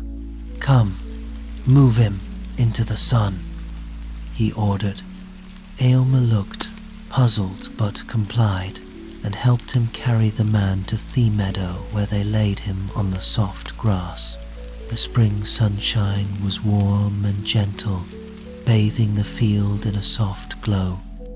Legolas unwrapped the blankets from Aragorn's still form, just leaving one under him, and then started to unwind the bandages. The discarded blankets felt as damp and clammy as the man's skin. "Whatever are you doing?" asked Éomer aghast.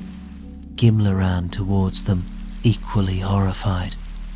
"Have you lost your wits, Master Elf?" he raged. "Sam told me it was an old Hobbit remedy that cured their sick babes.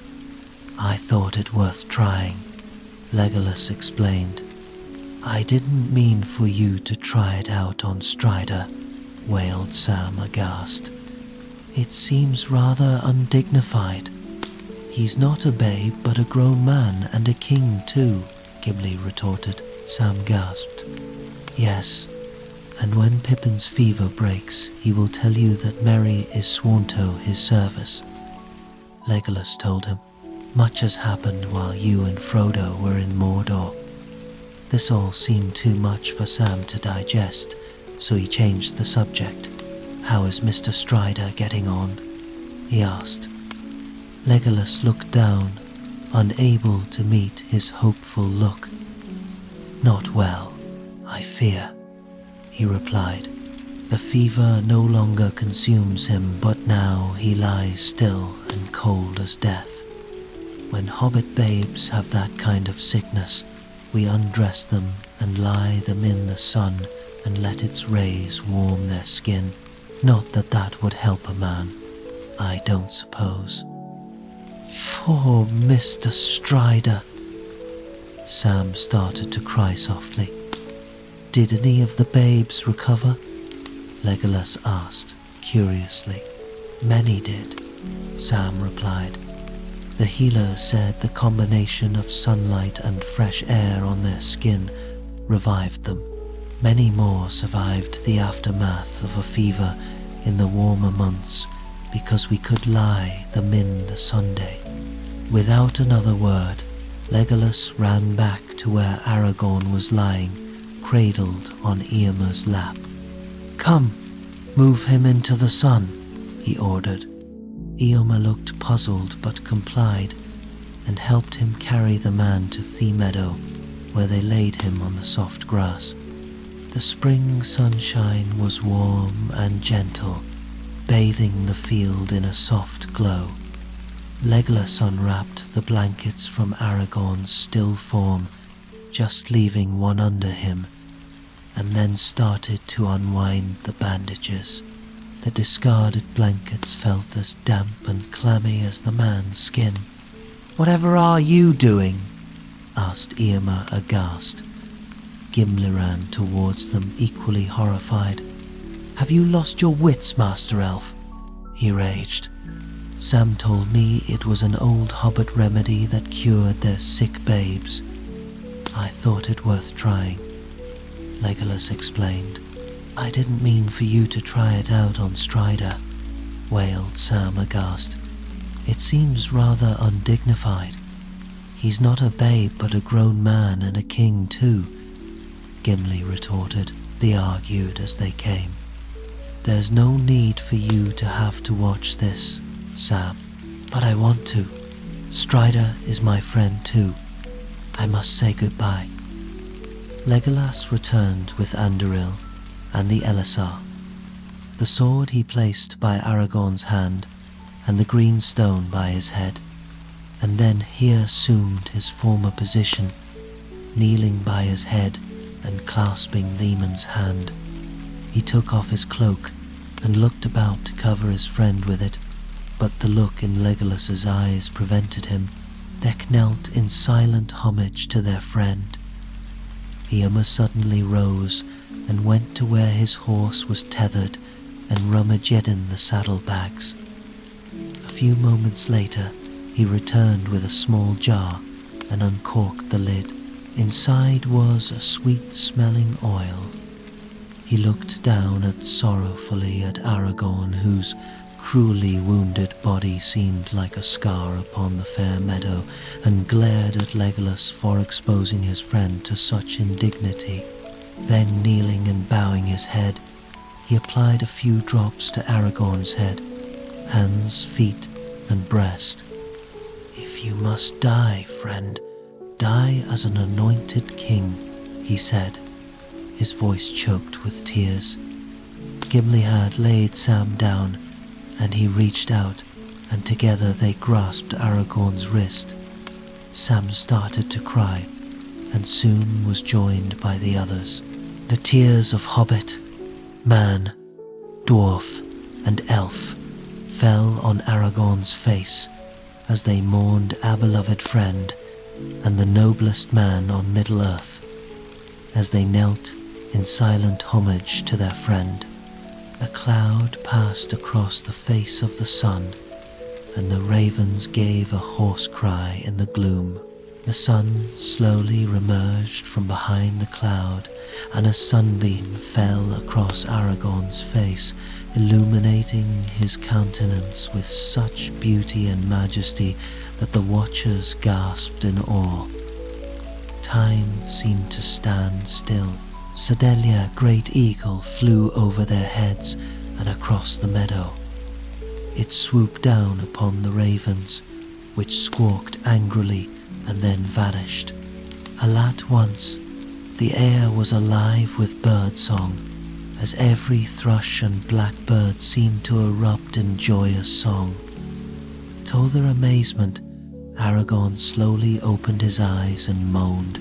Though he seemed unaware of his surroundings, he focused on Éomer's face.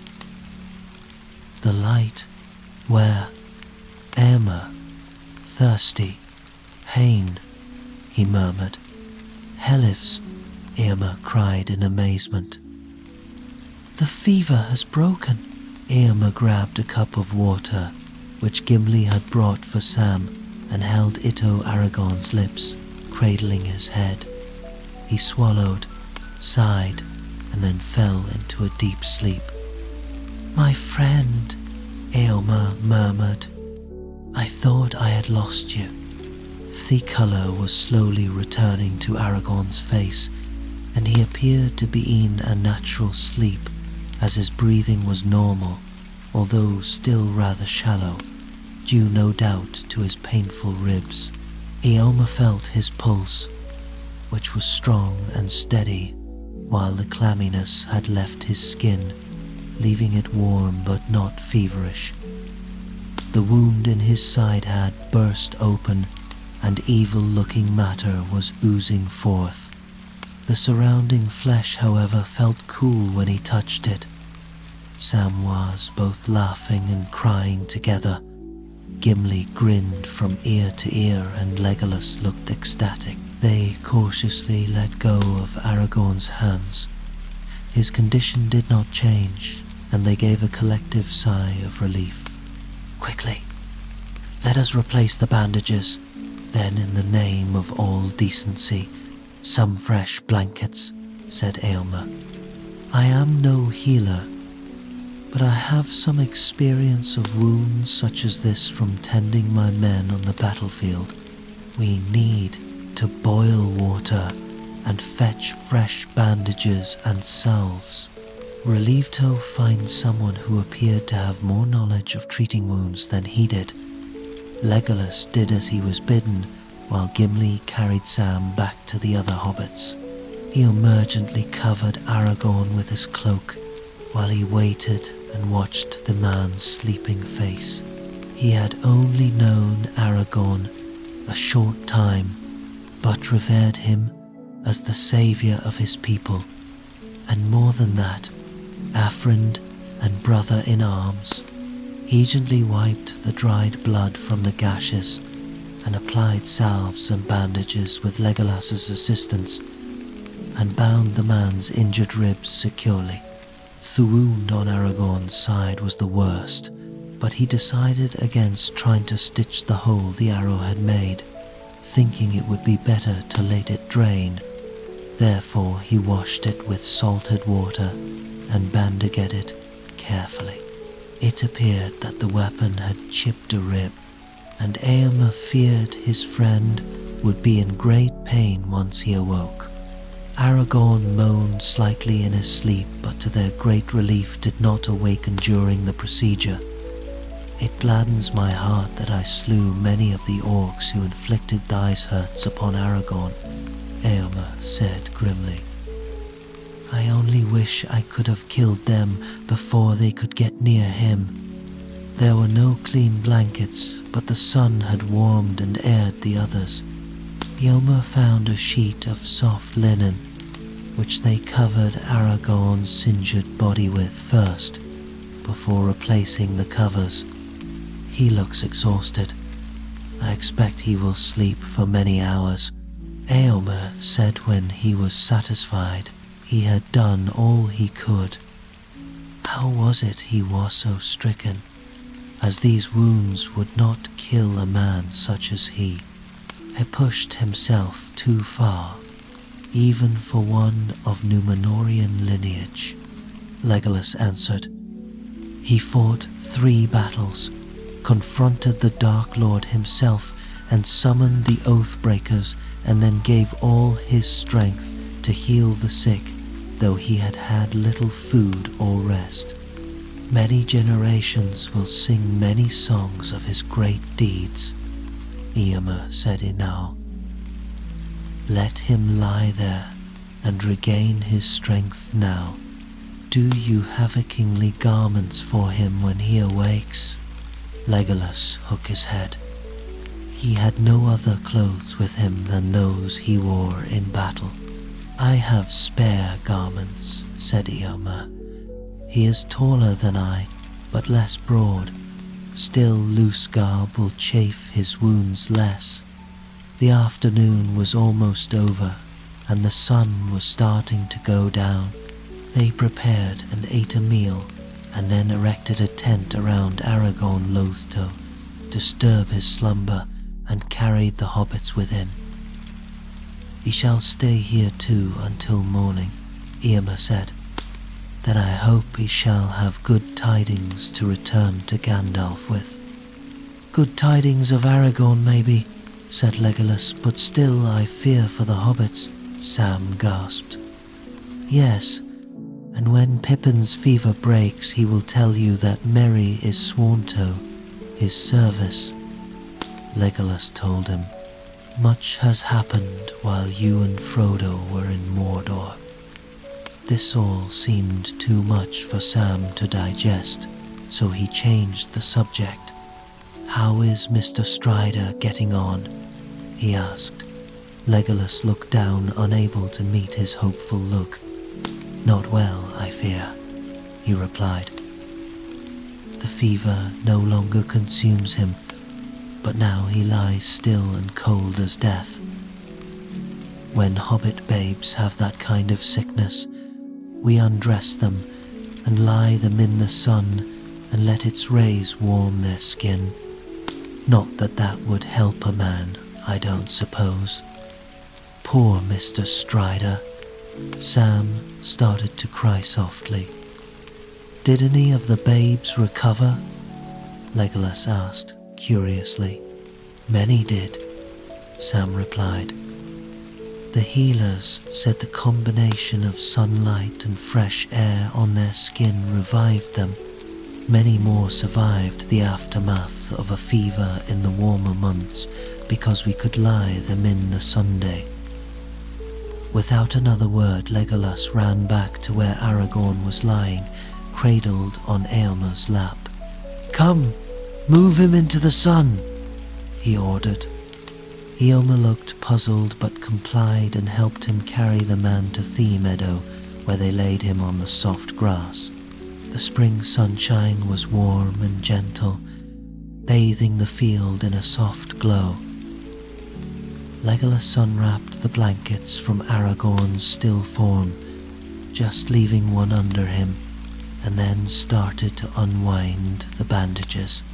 The discarded blankets felt as damp and clammy as the man's skin. Whatever are you doing? Asked Éomer, aghast. Gimli ran towards them, equally horrified. Have you lost your wits, Master Elf? He raged. Sam told me it was an old hobbit remedy that cured their sick babes. I thought it worth trying. Legolas explained. I didn't mean for you to try it out on Strider, wailed Sam, aghast. It seems rather undignified. He's not a babe, but a grown man and a king too, Gimli retorted, mocked the orc with the whip. You say you're the king, but where are your fine garments and golden crown? He closed his eyes, unable to bear their leering, mocking looks as they subjected him to every cruelty and indignity imaginable.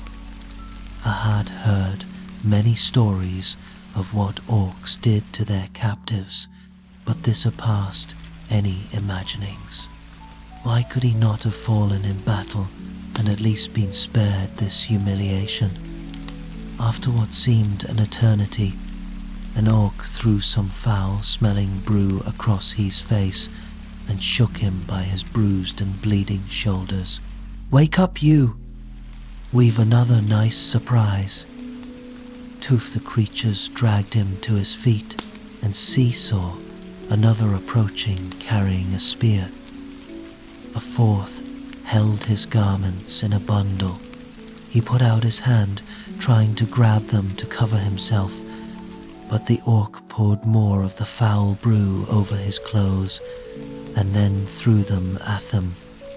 "Get dressed," he barked. "We can't have your majesty catching a cold and spoiling all the fun now."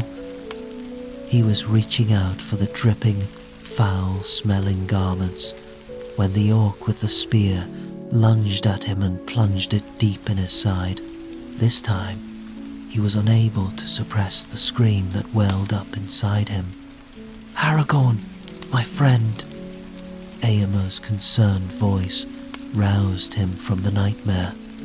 Confused, opened his eyes and tried to focus.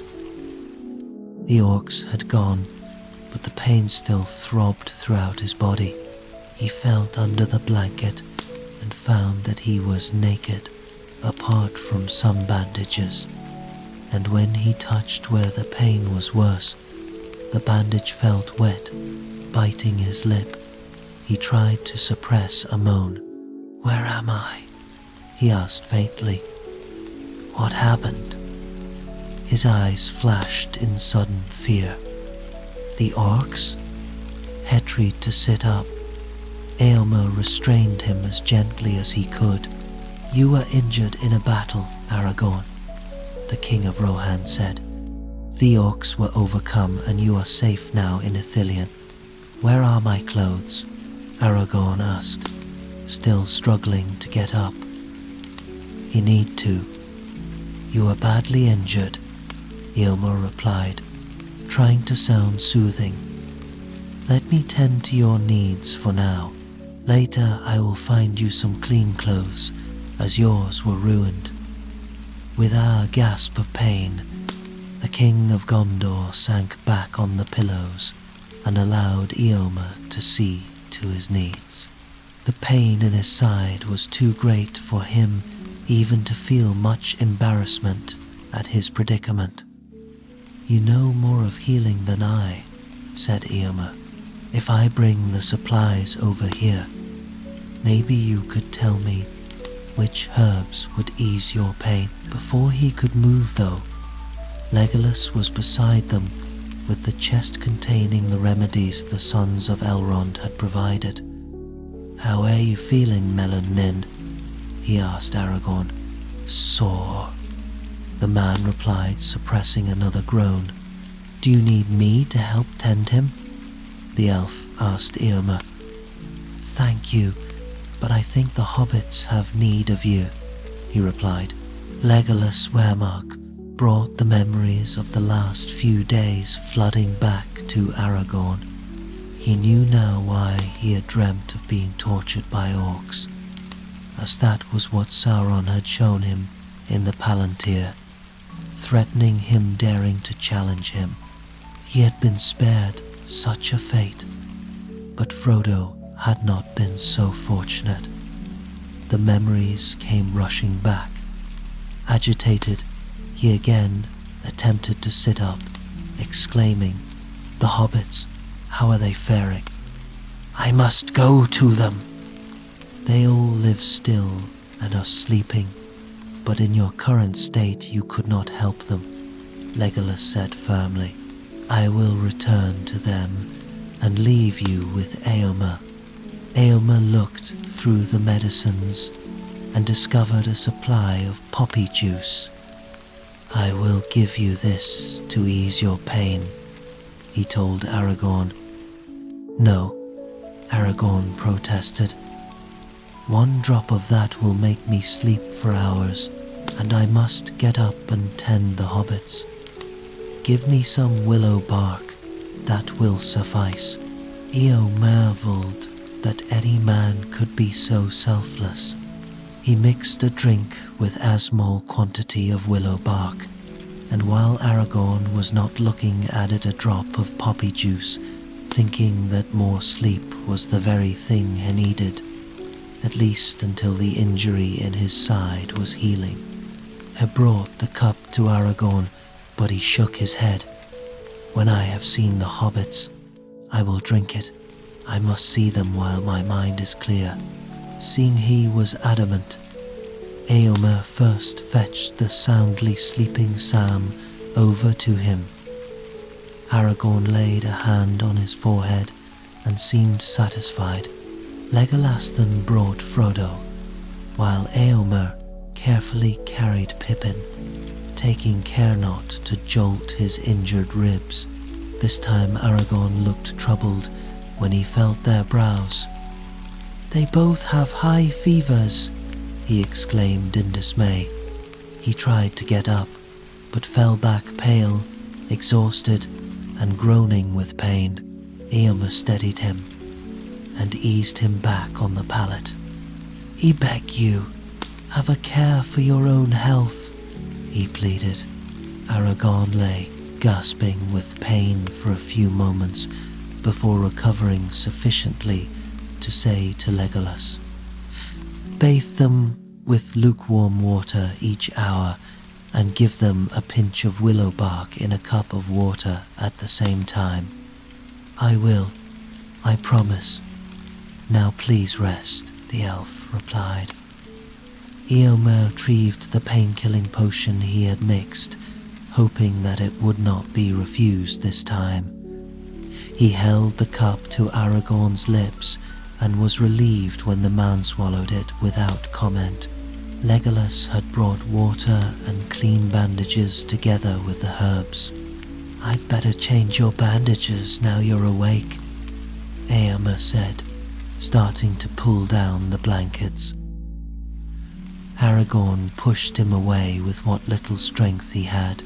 "No, I can do that, as I am a trained healer," he protested. Éomer grinned. "I do mean to wash my hands first, if that is what troubles you," he assured him. "And if you're still not happy, we could always ride back to Minas Tirith to see if my sister is sufficiently recovered to tend to you as she usually tends our wounded, or failing her, old Ioreth." "I can do it myself," Aragorn insisted. He struggled to prop himself up on his elbows, but fell back, groaning as another sharp stab of pain jabbed his side.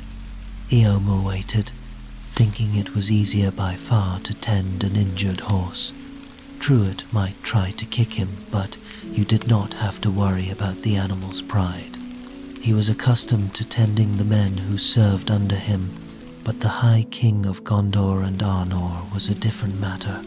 Defeated, Aragorn ceased to struggle and resigned himself to Éomer's rough ministrations. Deep down, he knew it would be almost impossible to tie the bandages round himself properly in his current condition, not to mention cleaning the wounds, though he found the whole situation very uncomfortable to endure. He had been wounded many times, but always either his foster father Elrond or his fellow rangers, who were like a close-knit family, had tended him. Not a virtual stranger, however much he liked the man. "If that better be you, as that old woman's tongue would drive my wits from me. Be quick then, I can see how the hobbits fare," he groaned. He shut his eyes and tried to pretend he was elsewhere, as Éomer pulled back the blankets and uncovered him. Éomer's keen glance revealed that only the bandage round Aragorn's side was stained. The King of Gondor could not have looked more unhappy. Had Éomer suddenly transformed into the Dark Lord himself? As he turned his head away from the other's scrutiny, given Aragorn's obvious discomfort, Éomer decided just to tend the worst of the wounds now and leave the others until later. He pulled the covers back up over Aragorn's hips and helped him to a sitting position, propping him with pillows. It was hard to discern who was the more relieved, now that this much was accomplished. "I fear I'm not gentle, not like you were with my sister," Éomer said as he pulled the bandage away from the oozing wound and started to wash it clean. Aragorn blanched with the pain, and his face was drenched with sweat. He cried out as the cloth touched the wound. You took an orc weapon and it chipped the bone and became infected, Éomer explained, hating the fact he was inflicting more pain on his friend, his healer's instincts getting the better of him. Aragorn forced himself to look and was reassured that, although the wound still oozed, the flesh was clean and did not look inflamed. Trying not very successfully to be gentle, Éomer applied a herbal salve after he got a nod of approval from his patient. Aragorn bit his lip as the salve stung the raw skin and brought tears to his eyes. Ashamed of his own weakness, he tried to turn his mind to other thoughts. Sam gasped.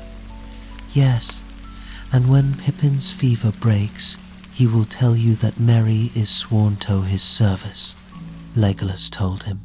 Much has happened while you and Frodo were in Mordor. This all seemed too much for Sam to digest, so he changed the subject. How is Mr. Strider getting on? He asked. Legolas looked down, unable to meet his hopeful look. Not well, I fear, he replied. The fever no longer consumes him, but now he lies still and cold as death. When Hobbit babes have that kind of sickness, we undress them and lie them in the sun and let its rays warm their skin. Not that that would help a man, I don't suppose. Poor Mr. Strider. Sam started to cry softly. Did any of the babes recover? Legolas asked, curiously. Many did, Sam replied. The healers said the combination of sunlight and fresh air on their skin revived them. Many more survived the aftermath of a fever in the warmer months because we could lie them in the Sunday. Without another word, Legolas ran back to where Aragorn was lying, cradled on Éomer's lap. Come, move him into the sun, he ordered. Éomer looked puzzled but complied and helped him carry the man to Thee Meadow, where they laid him on the soft grass. The spring sunshine was warm and gentle, bathing the field in a soft glow. Legolas unwrapped the blankets from Aragorn's still form, just leaving one under him, and then started to unwind the bandages. The discarded blankets felt as damp and clammy as the man's skin. Whatever are you doing? Asked Éomer aghast. Gimli ran towards them, equally horrified. Have you lost your wits, Master Elf? He raged. Sam told me it was an old Hobbit remedy that cured their sick babes. I thought it worth trying, Legolas explained. I didn't mean for you to try it out on Strider, wailed Sam aghast. It seems rather undignified. He's not a babe but a grown man and a king too, Gimli retorted. He suggested, I will watch all of them, as elves need less sleep than mortals. I will call you if you are needed, though that poppy juice should make Aragorn sleep for hours. You'll need to be alert for when he does awaken. Éomer was going to refuse the elf's offer, but realized the wisdom of his words. He lay down, pulling his cloak around him, and within moments had fallen into a deep sleep. When he woke again, it was almost dawn, and a glimmer of pale light was coming through the flaps of the tent. Legolas was sitting where he had left him, his keen gaze moving back and forth between the hobbits and Aragorn. Seeing Éomer awake, the elf came over to him. The fever has left the hobbits, he said, before Éomer could ask any questions. I last bathed them an hour ago, so it is as we suspected that Aragorn used his power. Éomer shook his head. Why must he put himself at such risk? He asked more to himself than the elf. He loves the hobbits and saw they were growing weaker. I feel, though, that all may yet be well with him. Éomer knelt beside Aragorn and saw the colour was now returning to his face, and that he was breathing as well as anyone with cracked ribs could be expected to. He pulled the blankets down and saw the bandage round his side was stained again, though not as badly as the previous night. He will sleep a while yet with the drugs I gave him, he told Legolas. Let us change his bandages now before he awakes. Last night was unpleasant for both of us.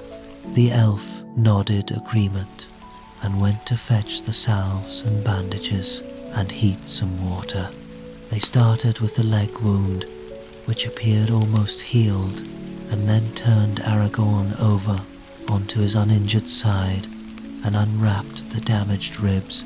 Éomer shook his head in dismay at the amount of bruises which covered the man's back and chest. This looks more like a beating than a battle, he murmured as he applied a salve to Aragorn's back. Sauron's minions wanted to hurt him as much as they could before killing him, Legolas replied as he applied salve to the damaged ribs. Yet cruel though it is, at least none tried to deal him a fatal blow before the ring was destroyed. Though still deeply asleep, Aragorn moaned under their ministrations as they tightly bound the damaged ribs. As you say, it turned out for the best thought. It grieves me to see him thus, said Éomer. No warrior of Rohan would fight with such dishonour as Sauron's armies.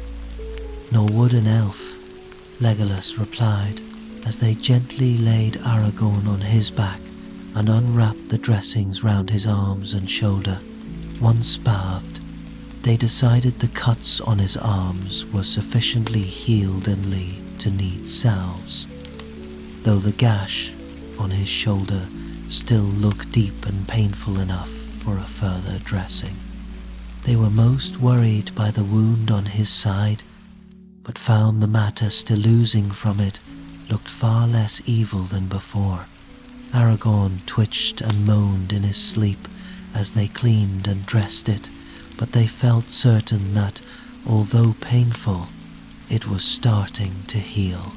I think he is mending, said Legolas, heaving a sigh of relief echoed by Éomer.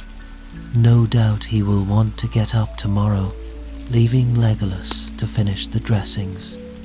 Éomer went to his saddlebags and rummaged inside until he found a spare pair of his breeches. Let us dress him then, he said. Allow him some dignity when he wakes, as he cares about such matters. For myself, I would not be troubled. But he told me that after many years of solitude, he is uncomfortable unclothed in public. Legolas grinned at the concerns of humans, but without comment helped Éomer to ease the breeches over Aragorn's feet, and together they slowly eased them past the bandaged leg wound and pulled them up over his hips. They were rather too large, but given the amount of bandages around his waist, that was no bad thing. Vastly relieved that Aragorn had not woken during their ministrations, Éomer and Legolas replaced the blankets. Éomer sat down, wiping the sweat from his brow. I'm glad that is over, he said. Even though I had drugged him well, I feared he would wake up and not be at all happy. Healers are the worst patients, Legolas said wryly as he washed his hands. He seems well on the way to recovery now, though. I doubt we will need to do this again. I will fetch you a drink while you sit with him. Thank you. Then you must rest, as surely even elves grow weary sometimes, Éomer replied. I can keep watch now I'm awake. We're much stronger than you, Edain, the elf replied. Yet I will sleep a little while, as there will be much to do this day. Éomer sat, sipping his drink and studying Aragorn's sleeping face, the high cheekbones and dark hair striking even in slumber. There was no doubt of his ancestry, as Éomer had heard the old tales and even once seen the statues of the ancient kings from over the sea. Head-sided Aragorn now looked far more like the man he had met on the plains of Rohan, though it would doubtless be some time before he fully regained his strength. Yet now he was certain he would live, and his heart was gladdened at the thought. Tearing himself away from the king's side, he walked across to where the hobbits were lying, and noticed one of them, Frodo, he thought, was lying with his eyes open. "Do you want a drink?" he asked. Frodo nodded weakly and swallowed the water greedily when Éomer held the cup to his lips. "Sleep now, you need rest," he advised him once the cup was drained. "I'm not tired," Frodo whispered wearily. Éomer did not believe him, but let him be. He looked at his companion, Sam, if he remembered the name rightly, as these Shire folk had strange names, who was snoring loudly, and smiled, thankful that at least one of them was resting. When he reached Pippin's bedside, a small and surprised voice whispered, "Éomer, is it really you, or am I dreaming?" Éomer smiled and knelt beside the hobbit. "Yes, I'm here. Gandalf sent me to see how you were." Pippin's face fell as the memories of the last few days came flooding back. "How is Strider?" he asked. "Gimli said he was badly hurt, and I, Saho." His voice trailed off at the hideous memory of the wound she had seen. Éomer smiled. "He is much better, and so are your other friends. Now get some rest. Everything hurts so much, but I'll try." "Éomer, your majesty," Pippin replied. It was hard to think that now the old king of Rohan was dead. "I miss Merry being with me so much." "He has already been sent for. You will see him in a few days," Éomer replied, patting the young hobbit's hand comfortingly, and within a few minutes Pippin was sound asleep. When Aragorn awoke again, the early morning light filled the tent. He blinked and then shut his eyes again, trying to make sense of his surroundings. He realized he was dressed in an ill-fitting pair of breeches, while his supper body was almost completely swathed in bandages. Then he remembered the previous night, as the pain stabbed his chest and side. Hemmerwind softly and opened his eyes. Éomer was immediately at his side. "How do you feel, my friend?" he asked. "As if my horse sat on me," Aragorn groaned as he struggled to sit up.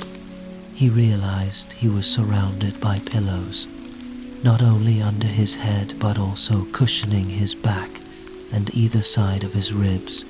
He accepted Éomer's outstretched hands and allowed himself to be eased upright while the pillows were placed behind him. The king of Rohan held a cup to his lips. "Drink this, it will help you feel better." Aragorn looked doubtful. "I do not want to sleep again. I must get up. It's only for the pain," Éomer reassured him, feeling rather apprehensive as to how Aragorn would react to having been sedated the night before. "Drink it, and then I will fetch food and drink to strengthen you." Aragorn was about to complain about being given the poppy juice earlier, but before he could do so, became aware of a delicious smell of cooking coming from outside. He drained the cup of pain-killing herbs. "How did you know I was hungry?"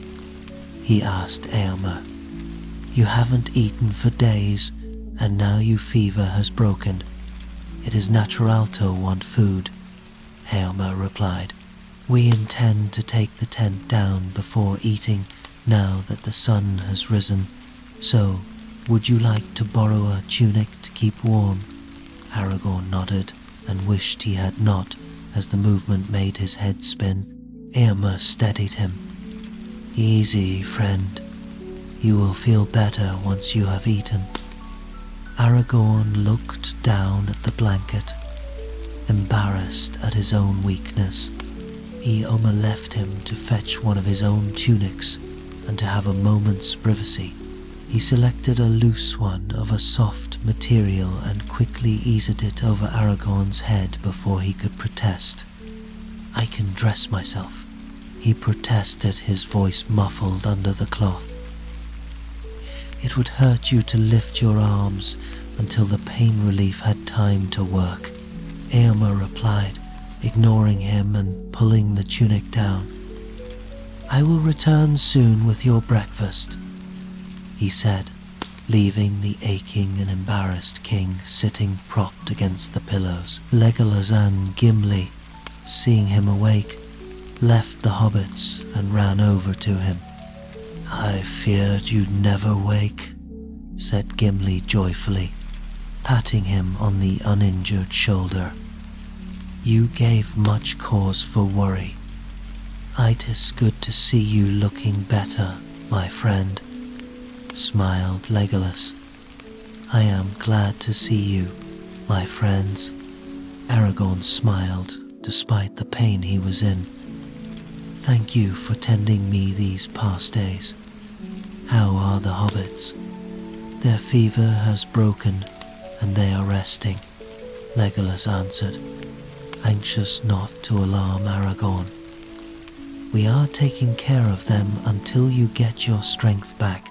In a few moments, Éomer returned with a bowl of stew and a spoon, and Legolas and Gimli returned to their charges. He lifted a spoonful of broth to Aragorn's lips. He shook his head and tried to take the spoon himself, but found his hand was shaking too much. Knowing it hurt his pride to be fed, Éomer compromised and steadied Aragorn's hand as he spooned the stew into his mouth. With each mouthful, it grew easier, and soon Éomer merely had to hold the basin steady. Aragorn had no idea he was so hungry, but once the bowl was empty, he felt much stronger. "Help me get up," he begged Éomer.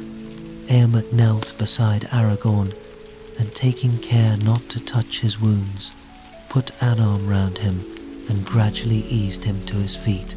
Aragorn felt everything start to spin round and thought he would fall, but Éomer's sturdy arms supported him, and gradually the spinning stopped and he was able to walk slowly and painfully, but at least he was on his feet. As Legolas and Gimli dismantled the tent, Aragorn gradually felt his strength returning, aided by the pain-killing herbs and the food. After he had seen to his own needs, he reluctantly took Éomer's advice to rest a little, before looking at the hobbits who were being cared for by Legolas and Gimli he found. He was glad to return to his pallet and lie back with his eyes closed, enjoying the feel of the gentle sunlight on his face, while trying to ignore the now dully throbbing pains in almost every part of his body. A thrush was singing in a nearby tree, and he tried to blot out the pain by concentrating on the song. It was beautiful, and at that moment, despite everything that had happened, it felt good to be alive. His peace was shattered by a piercing scream. "No, please don't." The voice was unmistakably Pippin's Frodo's. His voice was then joined by Sam's and Frodo's sobbing. Aragorn struggled to his feet and unsteadily tottered over to where Pippin was lying on his pallet, with Legolas, Gimli, and Éomer clustered round him. They were so engrossed in their discussion they did not even notice him approaching. He was hampered not only by his weakness and broken toes, but also the fact that Éomer's breeches were far too large, and he had to concentrate as much on keeping them up as on walking. "It needs lancing. It is infected," Legolas said, brandishing a heated knife in front of Pippin. "No!" Pippin screamed. "Ask Strider, please." "Maybe we should. He'd know better what to do, and I'm loath to hurt one of the little ones," said Gimli. "The king needs to rest. He's still very ill himself," Éomer protested. Legolas nodded to Gimli. "We will have to do it. Help me hold him down." Pippin screamed again. Aragorn reached Pippin just as his legs gave way, and he sat heavily on the foot of Pippin's pallet. "What is happening?" he asked, even in his weakened state. The authority in his voice was unmistakable. They all stopped, as if frozen in midair. Pippin broke the silence. "Help me, please, Strider. They want to cut me, and I'm scared." Aragorn inched closer to the Hobbit and could see his blankets were pulled down almost to his waist. The bandages round his ribs were still in place, but the gash on his shoulder, which he had stitched closed a few days before, had been unwrapped to reveal a swollen and angry-looking wound. "Itis badly infected. We need to drain the poisons from it before he becomes feverish again," said Legolas. "Now I am awake, I will decide what to do," Aragorn said firmly. Rather unsteadily, he leaned over and felt Pippin's forehead. The Hobbit had a slight fever, which he judged was probably caused by the wound. "I fear this my fault, Pippin," Aragorn said regretfully. "I should not have stitched the wound. It needed to drain." "Then you'll have to cut me?" Pippin asked in terror. He then swallowed hard as Aragorn took his hand and squeezed it gently. "It's not your fault. You weren't well either," he continued bravely. "I'll try my best not to hurt you too much, Pippin," Aragorn said, trying to sound reassuring. He then turned to the others. "Bring me several bowls of hot water, towels, bandages, and whatever herb sand salves we have," he said. "Oh, and a small, very sharp knife." Pippin gave a low, resigned moan. A fire was already burning to heat the water. The others quick returned with what Aragorn has asked for. He carefully washed his hands and then gently felt the wound. Pippin bit his lip but still squeaked in agony. "I'm going to take out the stitches, which I fear will hurt, and then apply a herbal poultice," he explained to Pippin gently. "That should combat the infection before it makes you feel really ill. Will you let me do that?" Pippin nodded. "I trust you, Strider." Aragorn looked anxiously at his own hands and hoped he could keep them from shaking.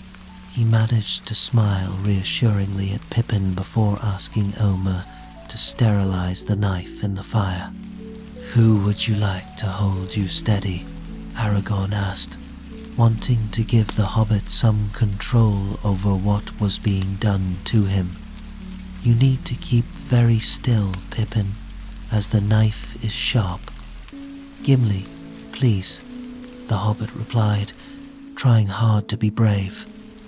The dwarf immediately moved behind him and held him down by his arms and good shoulder. Aragorn looked at Pippin's trusting face with a mixture of sadness and amazement. He felt humbled that the hobbit trusted him so much, and at the same time sorrowful as he feared, he still lacked the strength to do anything to ease the pain he was forced to inflict on him. He wondered if he dared risk using his healing powers. Yesterday had drained him, but he felt he was sufficiently recovered not to fear for his life. He looked straight into Pippin's eyes and raised his hands above the wound. Pippin made a mighty effort to reach up and grab his hand. "No," he cried. "You must not. I would not have you take such risks." "I would spare you pain if I can," Aragorn said, his gentle eyes full of tears at the small one's courage. "Please just tend the wound, as I know you will do your best," Pippin said, his voice quavering slightly at the thought of what was to come. To Aragorn's great relief, Pippin shut his eyes as he picked up the knife. As he feared the hobbit might see his hand tremble, he took a deep breath, ignoring the pain in his ribs, and quickly and expertly sliced through the stitches, cutting through forming scar tissue and opening the wound sufficiently to allow the infection to start draining. Pippin screamed, and Aragorn murmured soothing words as he battled to control his own emotions. "Relax now, Pippin. The worst is over. No more cutting. These herbs will sting a little at first, though." He washed his hands again, and then selected some herbs and mixed them into a paste with the boiled water and applied them to Pippin's shoulder, securing them with a clean bandage while Gimli still held him still. Pippin squeaked at the stinging sensation and then gave a sigh of relief that the procedure was over as Gimli released his hold. Aragorn noticed Pippin was shivering. He felt the hobbit's forehead again, but his fever was still only slight, surely not bad enough to produce a reaction. "Are you too cold out here in the open?" he asked. Pippin shook his head. "No, the sun is pleasant. It is these cold cloths." Aragorn pulled the blankets, covering him further down, and discovered Pippin's belly was covered with cold, wet cloths. It was little wonder the poor hobbit was shivering. "You did say he needed cold compresses," Legolas said rather defensively. It was no use arguing that it was only meant as temporary measure, as he had not been able to take care of Pippin as he had planned. Aragorn inwardly cursed his own weakness as he carefully removed the wet cloths and gently laid a soft towel over the bruised belly and left it there for a few moments to absorb the moisture, not wanting to aggravate the bruises by rubbing the towel over them. Hethan had to steel himself to look, as he dreaded discovering some hurt beyond his powers to heal. Though the fact Pippin was still alive boded well. Peeling back the towel, he very gently felt the bruised area with his fingertips while watching Pippin's reaction. "Look at me, Pippin," he said. "Tell me, am I hurting you?" He kept his eyes fixed on the hobbit's face. Pippin shook his head. "They hurt no worse when you touch them," he said. "They feel no different than bruises I've had when I've fallen down as a child." Aragorn could have wept with relief, as he could detect neither swelling nor sign of anything sinister. Instead, he smiled. You had a lucky escape from being crushed under the troll, Pippin essayed. I am certain now that nothing within is damaged, as I had hoped. These are just ordinary bruises, so I won't have to have these nasty cold cloths anymore.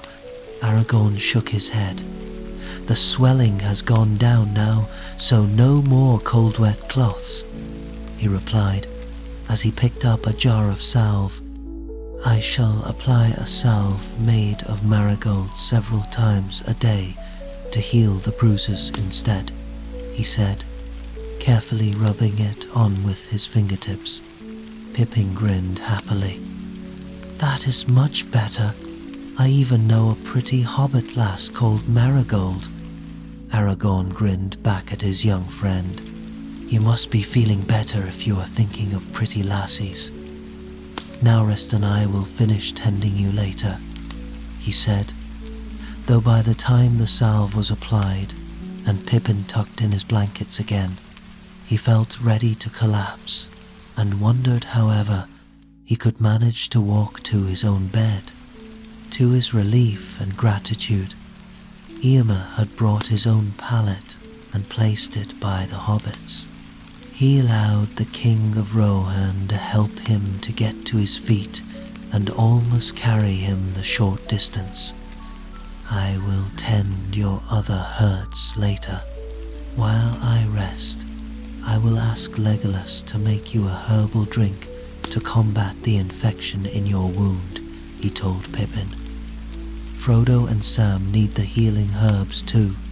He felt guilty he had not been able to go to them and could only manage to smile what he hoped was a reassuring greeting in their direction.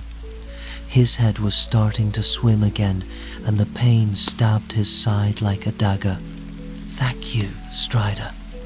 I'm so glad you are feeling better. You are so kind and gentle. Pippin's heartfelt gratitude made his own pain seem as nothing. Aragorn rested for a while, and then fortified by another pain-killing draught, determined to tend the hobbits despite the protestations of his friends, who all said he should get his strength back and leave them to care for Frodo, Sam, and Pippin. However, Aragorn, knowing their lack of expertise in healing, was determined to resume caring for them himself. Fortified by another pain-killing fraught of herbs, he asked Éomer to help him to Frodo's bedside, while the others fetched hot water, herbs, salves, and clean shirts for the hobbits. Frodo was lying still and quiet, as if resting, yet his eyes were wide open and dulled with a look of total exhaustion. How are you, Frodo? Aragorn asked, feeling his brow for fever, and noting with relief there was none.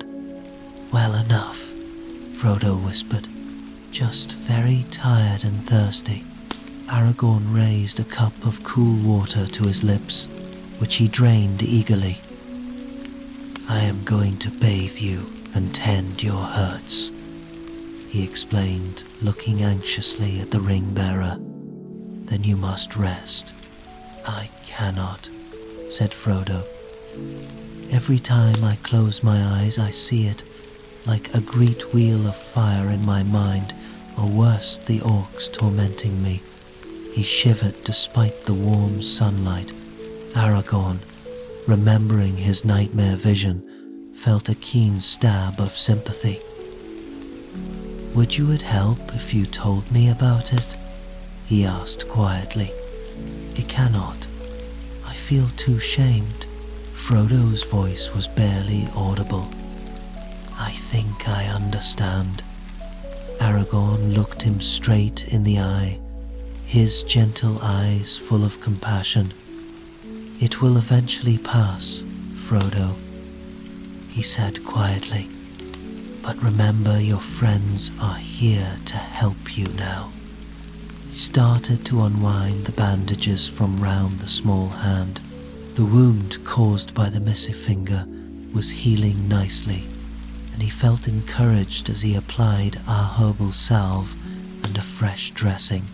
Hethan took a bowl of steaming water from Legolas, who hovered nearby and crushed an athelas leaf in it. "He will bathe you now. This should refresh you," he told Frodo as He pulled back the blankets. He tried to lift Frodo to ease the shirt he was wearing over his head, but found he lacked the strength. Inwardly groaning at his weakness, he was about to reluctantly ask for assistance, only to find Éomer's already supporting Frodo upright. Thalash and claw marks which had so disfigured the hobbit's small body a few days before were slowly fading, and the raw skin was beginning to heal, though not as quickly as Aragorn had hoped. He started to bathe Frodo, and was thankful that this time he made no attempt to struggle, though his expression was one of total misery. "Am he hurting you?" Aragorn asked. "I fear I may be a little clumsy, though I am trying to be gentle." Frodo just stared at him and shook his head. Hedried Frodo gently with a soft towel and applied salves to all his shirts, including the old Morgul knife wound and the spider bite. These wounds troubled Aragorn the most, for although they appeared healed, both felt cold to the touch, and maybe always would, he feared. "The athelas should help ease you," he told Frodo. "We treat that to no avail," said Gimli pessimistically. "It works only in the hands of one." Aragorn said so quietly that Gimli, who was standing back to give Frodo some privacy, had to strain to hear. Finally, a clean shirt was pulled over Frodo's head, and he was eased down on his pillows again. Aragorn patted his hand. "You will soon be well, Frodo," he said reassuringly. "Why are you so kind to me? I do not deserve it." The bitterness in Frodo's tone shocked the listeners. "You and Sam saved Middle-earth. You deserve much more than I or any else can ever give you," Aragorn said fervently. "But I failed. I failed miserably, and kept the ring, and it caused Gollum's death," Frodo burst out, a tear escaping from his eye as he spoke. "You must not reproach yourself," Aragorn told him. "You did all and more that any Onarder could be expected to. I could not have carried it as far as you could. As for Gollum, he deserves no tears. I know that creature all too well. Frodo, so many love you, both as a friend and the savior of Middle-earth." He gently brushed the tear from Frodo's cheek as he spoke, and smoothed the dark curls back from the hobbit's face. Frodorized himself up on his elbows and looked Aragorn straight in the eye for the first time since the destruction of the ring. "If you cared for me, even a little, you would drive your sword through my heart," Frodo said bitterly, then fell back against the pillows, his strength failing after his outburst. "Just care for Sam, that is all I ask." "I will. Now you must put such thoughts aside and rest. I will see how else I might help you after I have tended Sam," Aragorn said gently, trying to hide his alarm from the hobbit, but lines of worry were etched across his handsome features. He wondered if he would ever see the old Frodo again, whom he had so loved for his cheerfulness and determination. Turning his head away, he buried his face in his hands and wept. Éomer, seeing what had happened, brought Aragorn a drink, which he sipped it while he composed himself. The others pretended not to notice and busied themselves fetching hot water and salves for Sam. Sam looked deeply troubled when Aragorn approached his bedside. "Can't anyone help Mr. Frodo?" he asked. "I am trying, Sam," Aragorn said wearily. "And you, Mr. Strider, surely are not fit to be up and about," the hobbit protested. "I am feeling much better, and it is important. I tend your wounds and bathe you," Aragorn replied. Sam's tone was the sort generally used to address a rather dim-witted child. "Mr. Frodo and Mr. Pippin are gentle hobbits. They should be tended as they have been all their lives." "I'm just Mr. Frodo's gardener." "You'll find things have changed now, Sam," Aragorn replied, smiling. Now he knew what troubled Sam. "You're far more than just a gardener, as you'll discover once you are well." Sam said nothing. Aragorn gently eased the clean shirt over Sam's head and carefully pulled it down. "Rest now, while I return to Frodo," he told him. "I should be tending Frodo," Sam said miserably. "I keep on letting him down. It's all my fault those orcs took him and that Gollum hurt this poor hand so." "It is not your fault," Aragorn said firmly. "Stop tormenting yourself. You are not well enough to care for Frodo yet." "And neither are you," Sam retorted as he struggled to toss it up. "I almost killed you too. I saw what happened. You almost died saving Mr. Pippin." "Hush, it was my choice. You must stop blaming yourself." Aragorn's tone was a mixture of alarm and sternness. "You too risked your life when you went with Frodo all the way to Mordor. Why didn't you come?" Sam said with a flash of sudden anger. "You are big and strong and could have protected him when I couldn't. You bound yourself to serve him through life or death.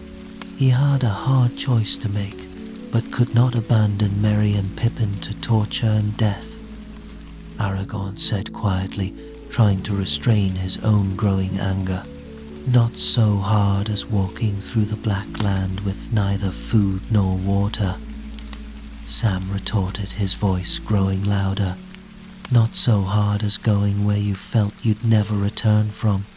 The others, hearing raised voices, turned to stare at them in silent horror. "Yours was the hardest part, certainly," Aragorn conceded.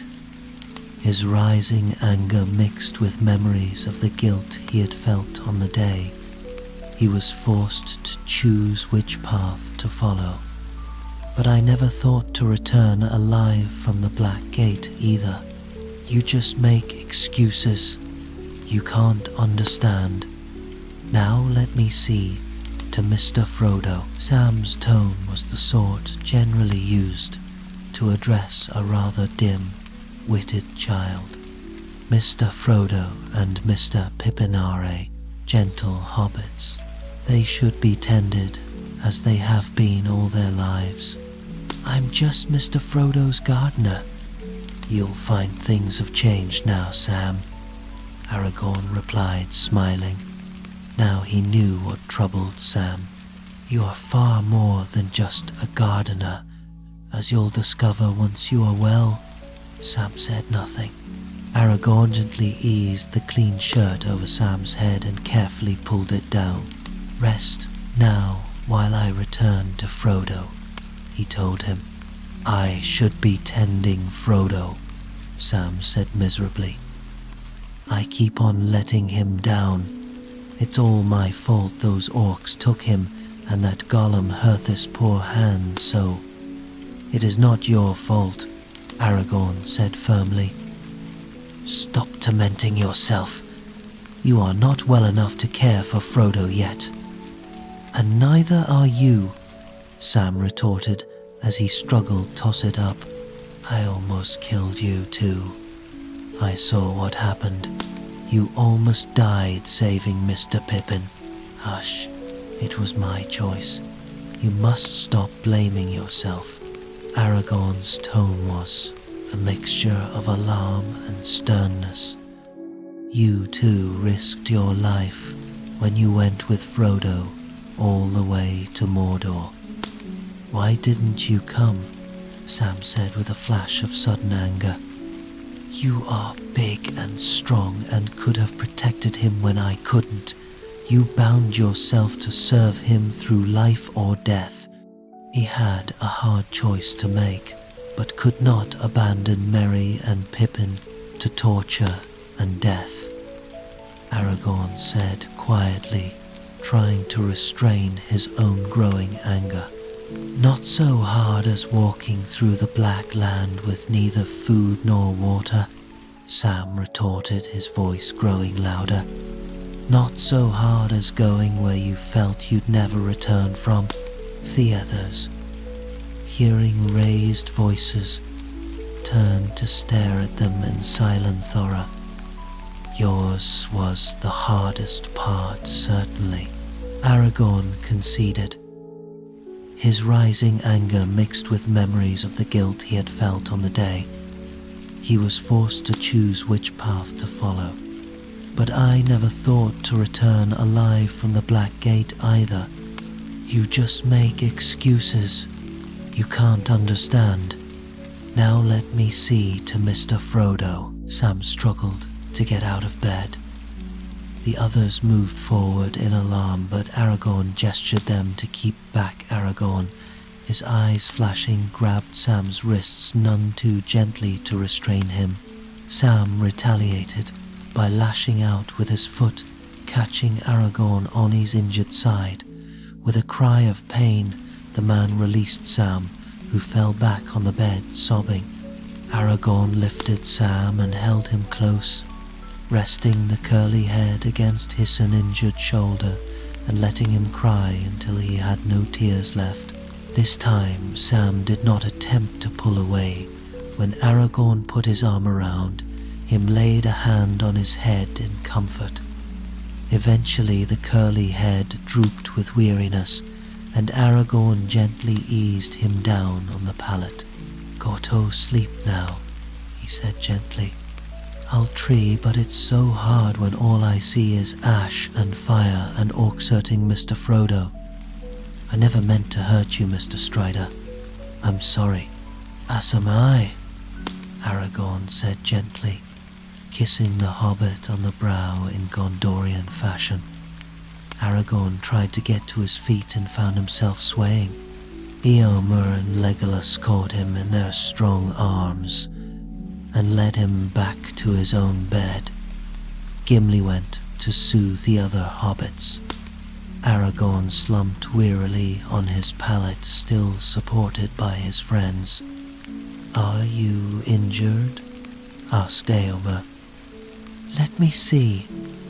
I do not think so, Aragorn said, but to their surprise made no protest as Éomer pulled up his tunic. The bandages appeared unstained, much to their relief. He shook his head as Éomer made to undo the bandages, but the King of Rohan ignored him and continued unwrapping them. When the wound was uncovered, it was found to be bleeding slightly, but no great damage appeared to have been caused, though Aragorn already had so many bruises. It was almost impossible to tell if he had acquired more. Legolas brought water and salves, leaving Éomer to bathe it and apply a Cleon dressing. Should it be bleeding like that? Éomer asked anxiously as Aragorn looked down at it, grimacing with a mixture of pain and disgust at his own inability to help himself. Sam had not enough strength to do any real damage, he said wearily. He just knocked it. It looks clean enough. You must tell us if it gets worse, Legolas insisted. Aragorn nodded. It is not that my wounds that trouble me, my friends bath out to help the hobbits. I feel that I have failed them. Their bodies are healing, but their minds are deeply troubled. First I thought only Frodo was affected, but now I see Sam is just as disturbed, maybe because he carried that accursed ring too. There is only one thing left I could do to try and help them. I do not like doing it, yet wonder if it is the only way left. Will it harm you? Éomer asked suspiciously. Aragorn shook his head. No, but it imposes my will upon them, which I dislike doing. I have the power to make them fall into a deep, healing sleep without dreams.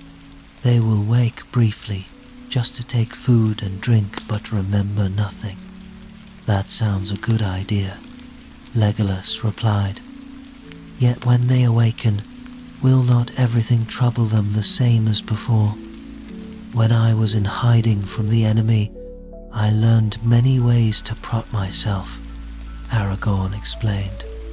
One such method was to cause any Tonto forget seeing me over the past few days, so I could make the hobbits forget all the events of the past days, and all the pain and distress.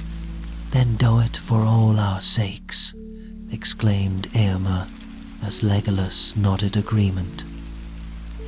It must be for their sake, not ours, Aragorn insisted. It breaks my heart to see them so distressed, said Gimli. You could best help them by letting them sleep. What of Pippin? Asked Legolas. His body is great pain, but not his mind, Aragorn replied.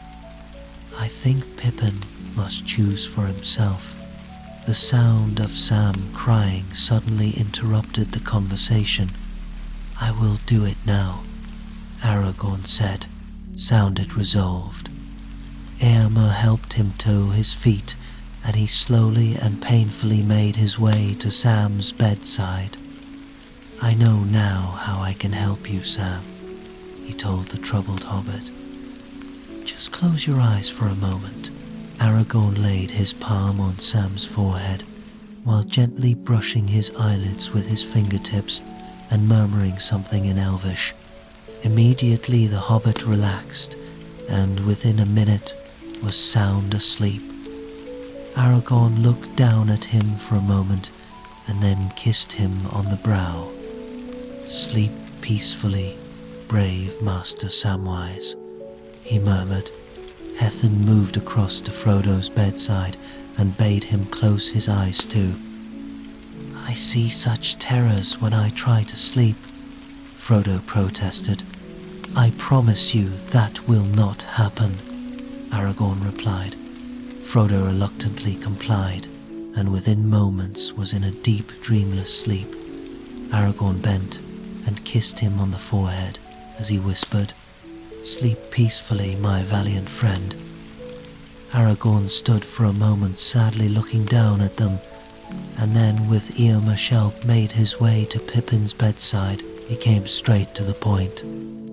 I have decided to send Frodo and Sam into a healing sleep to ease their distress, he explained. Now you must choose if you would like that too, as your hurts could heal and you would feel no pain. Will you be with me if I stay awake? Pippin asked. Yes, I will, Aragorn replied, and soon Merry and Gandalf should be here too. I would rather stay awake then. I've been unconscious too long, said Pippin without hesitation. You continue to feel a great deal of pain, though it should lessen as the days progress, Aragorn warned, flinching as a stab of pain pierced his side and leaning more heavily on Éomer. As you can endure it, so will I, Pippin said steadfastly. You probably hurt as much as I do, yet you bear it without complaint, while I am such a coward. Aragorn blinked back, the tears in his eyes, and grasped Pippin's hand.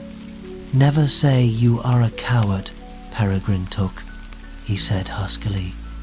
"You have displayed valor far beyond your strength and your years. If truth be told, I will be glad of the company of one so valiant in the days ahead." Pippin looked at him in wide-eyed astonishment. Aragorn collected himself and asked the others to bring hot water, towels, and salves. "I will see how the poultices are working. I might need to apply some pressure to the wound," he told Pippin as he sat down beside him. "Then I will bathe you and tend your other hurts." Pippin flinched as the poultice was peeled away from his shoulder. To Aragorn's great relief, the wound was already starting to drain. He washed his hands and then applied slight pressure with his thumbs either side of the wound. Pippin hissed in pain, but the procedure was over within seconds. Aragorn then gently cleaned round the wound and asked Legolas to prepare another poultice for after the hobbit was bathed. Merib's itch. Pippin complained when it appeared the strapping was tobe left in place. "I have a salve that would help, but it will pain you if I unwrap them," Aragorn warned.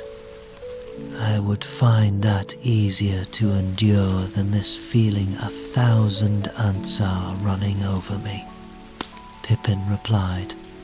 Aragorn grinned at his determination as he unfastened the jar. Gimli supported him while Aragorn unwound the bandage. Pippin gasped in horror at his first clear sight of his bruised and battered ribcage. "You were under a troll. I was most surprised you still lived," Gimli commented, as Aragorn lay a wet cloth across the damaged ribs to bathe them without causing further injury. He then repeated the process with a towel and applied the salve with his fingertips before wrapping the ribs with a clean bandage. "That feels much better," Pippin sighed when the bathing was completed. "I just wish it didn't hurt in so many places. Even my head and my ankle and my good shoulder ache. You dislocated them when the troll fell on you and you banged your head," Aragorn explained. "I have a salve that might help." He opened the jar and rubbed some of its contents into Pippin's head and ankle before turning his attention to his shoulder. Unlike Sam, Pippin was quite relaxed but looked rather sad. "What troubles you, Pippin?" Aragorn asked.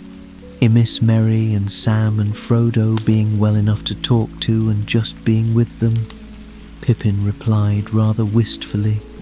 Aragorn suddenly guessed what was wrong.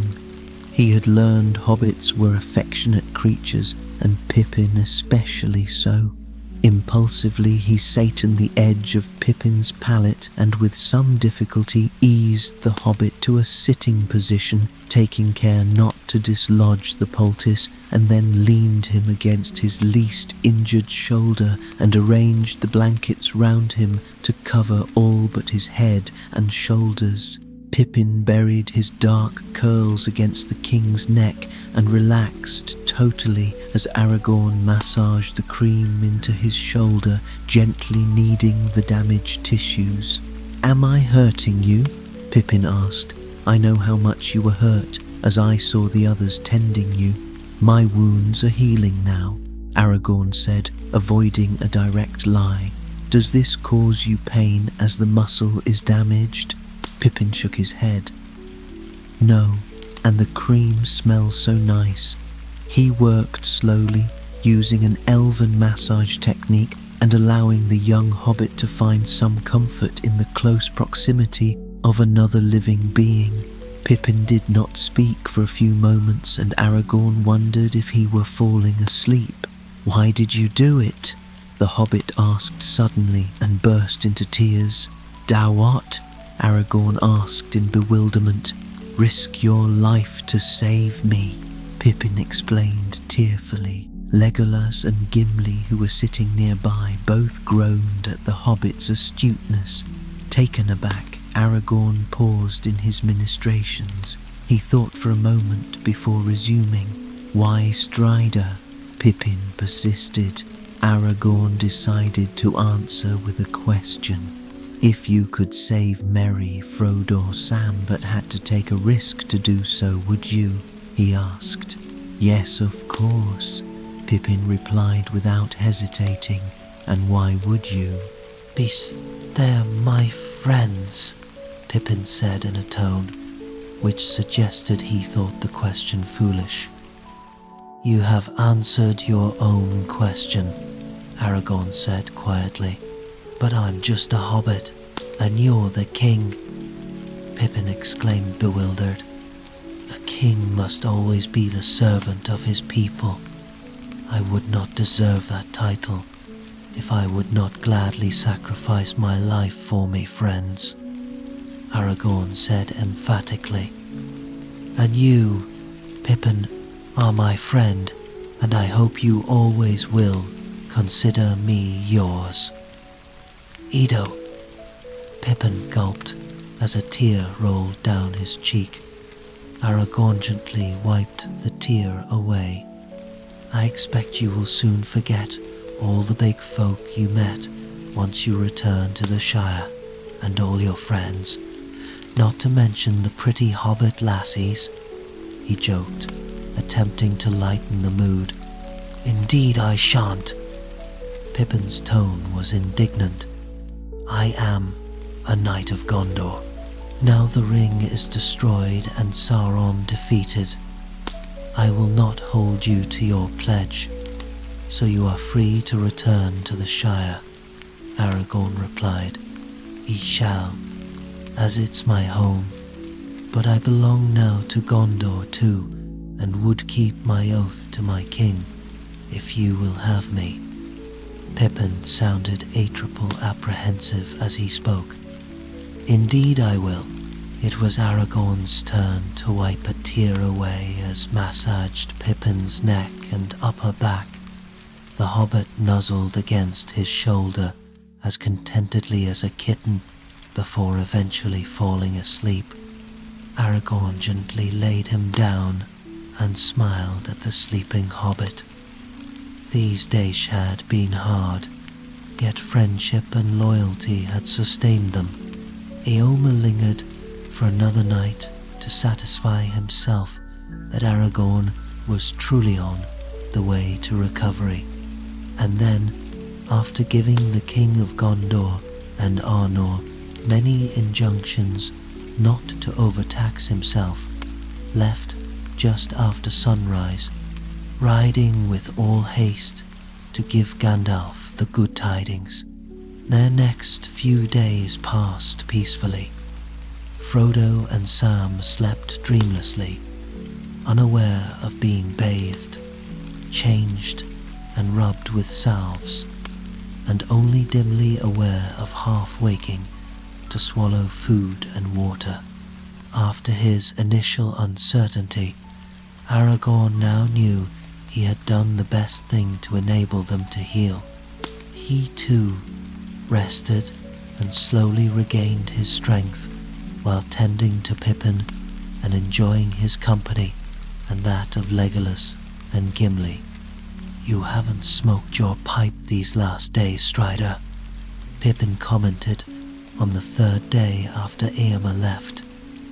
"He will soon be crowned king and must put aside such pastimes," Aragorn told him gravely, thinking that if Arwen were to renounce her immortality for him, it was the least he could do in return, as elves found the smell of pipeweed most obnoxious. "Being king doesn't sound much fun then, if you can't do as you wish," Pippin retorted. "If I were king, I would smoke best Longbottom leaf each day, and order 10 long breaks daily for meals between my duties," Aragorn grinned. "I fear your kingdom would soon run out of food, Master Peregrine and Fall," to ruin while you enjoyed yourself. Now I shall set a good example." "Pippin," returned the grin, "I never expected anything else, your majesty. He shall have to reform, because they're my friends," Pippin said in a tone which suggested he thought the question foolish. "You have answered your own question," Aragorn said quietly. "But I'm just a hobbit, and you're the king," Pippin exclaimed bewildered. "A king must always be the servant of his people. I would not deserve that title if I would not gladly sacrifice my life for me friends," Aragorn said emphatically. "And you, Pippin, are my friend, and I hope you always will consider me yours. Heido." Pippin gulped as a tear rolled down his cheek. Aragorn gently wiped the tear away. "I expect you will soon forget all the big folk you met once you return to the Shire, and all your friends, not to mention the pretty hobbit lassies," he joked, attempting to lighten the mood. "Indeed I shan't." Pippin's tone was indignant. "I am a knight of Gondor.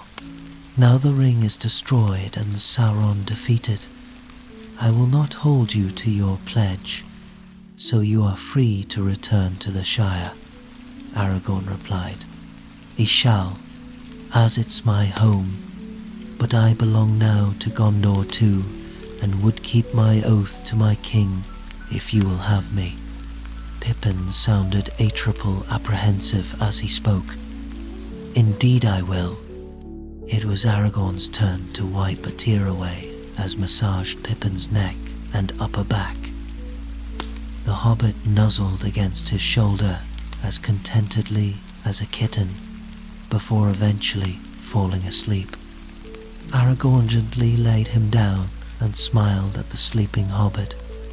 These days had been hard, yet friendship and loyalty had sustained them.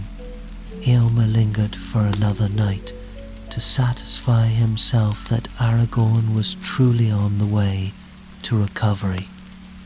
And then, after giving the King of Gondor and Arnor many injunctions not to overtax himself, left just after sunrise, riding with all haste to give Gandalf the good tidings. The next few days passed peacefully.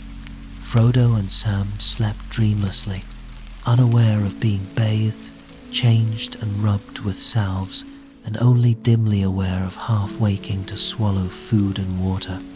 After his initial uncertainty, Aragorn now knew he had done the best thing to enable them to heal. He too rested and slowly regained his strength while tending to Pippin and enjoying his company and that of Legolas and Gimli.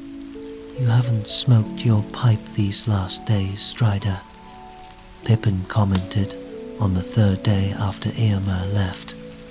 "He will soon be crowned king and must put aside such pastimes," Aragorn told him gravely, thinking that if Arwen were to renounce her immortality for him, it was the least he could do in return, as elves found the smell of pipeweed most obnoxious.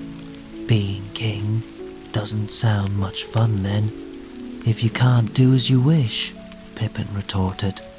"If I were king, I would smoke best Longbottom leaf each day and order 10 long breaks daily for meals between my duties," Aragorn grinned. "I fear your kingdom would soon run out of food, Master Peregrine, and fall to ruin. While you enjoyed yourself, now I shall set a good example." Pippin returned a grin. "I never expected anything else, your majesty. It shall have to reform." Pippin looked up and saw his cousin. "Merry, you've come," he cried. "Pippin, I've missed you so much." Merry clasped his cousin's hand and kissed him warmly on the cheek. "I've missed you too, but Strider has looked after me well," Pippin replied. Both cousins then burst into tears as Merry knelt at Pippin's bedside. Aragorn beckoned to Legolas and Gimli to leave the hobbits to their reunion. As the king walked away, he found himself brushing away a tear of his own. "We have made all the preparations for the celebration this afternoon," Imrahil announced. "The minstrels are awaiting your orders.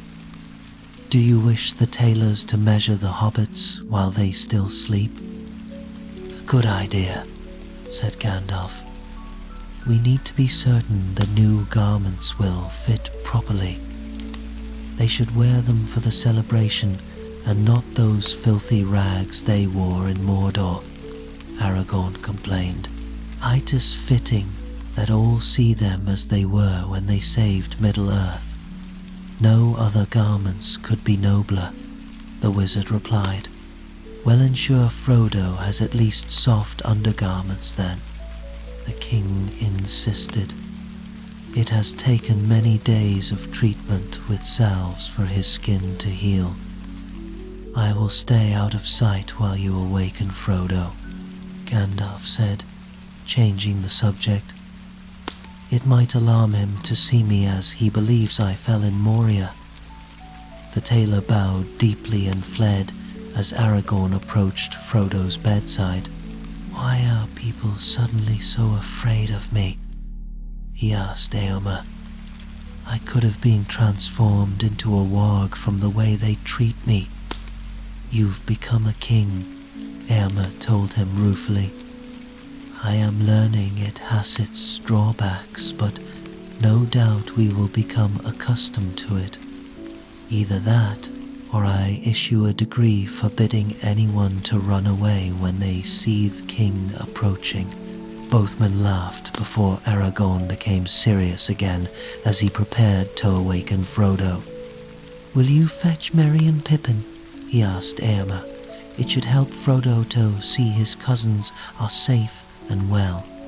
It will be best to awaken Sam until later, as I do not wish him to start worrying about Frodo the instant he wakes up." When Éomer had gone, Aragorn knelt by Frodo's bedside and hesitant placed a hand on his brow. He knew it was time for the ring-bearer to awaken, as his hurts were now healed, and the bandage round his damaged hand was more to prevent him being shocked at the sight of the missing finger, rather than to cover an open wound. Yet he feared he would still awaken to despair, and dreaded seeing the fear in Frodo's eyes again.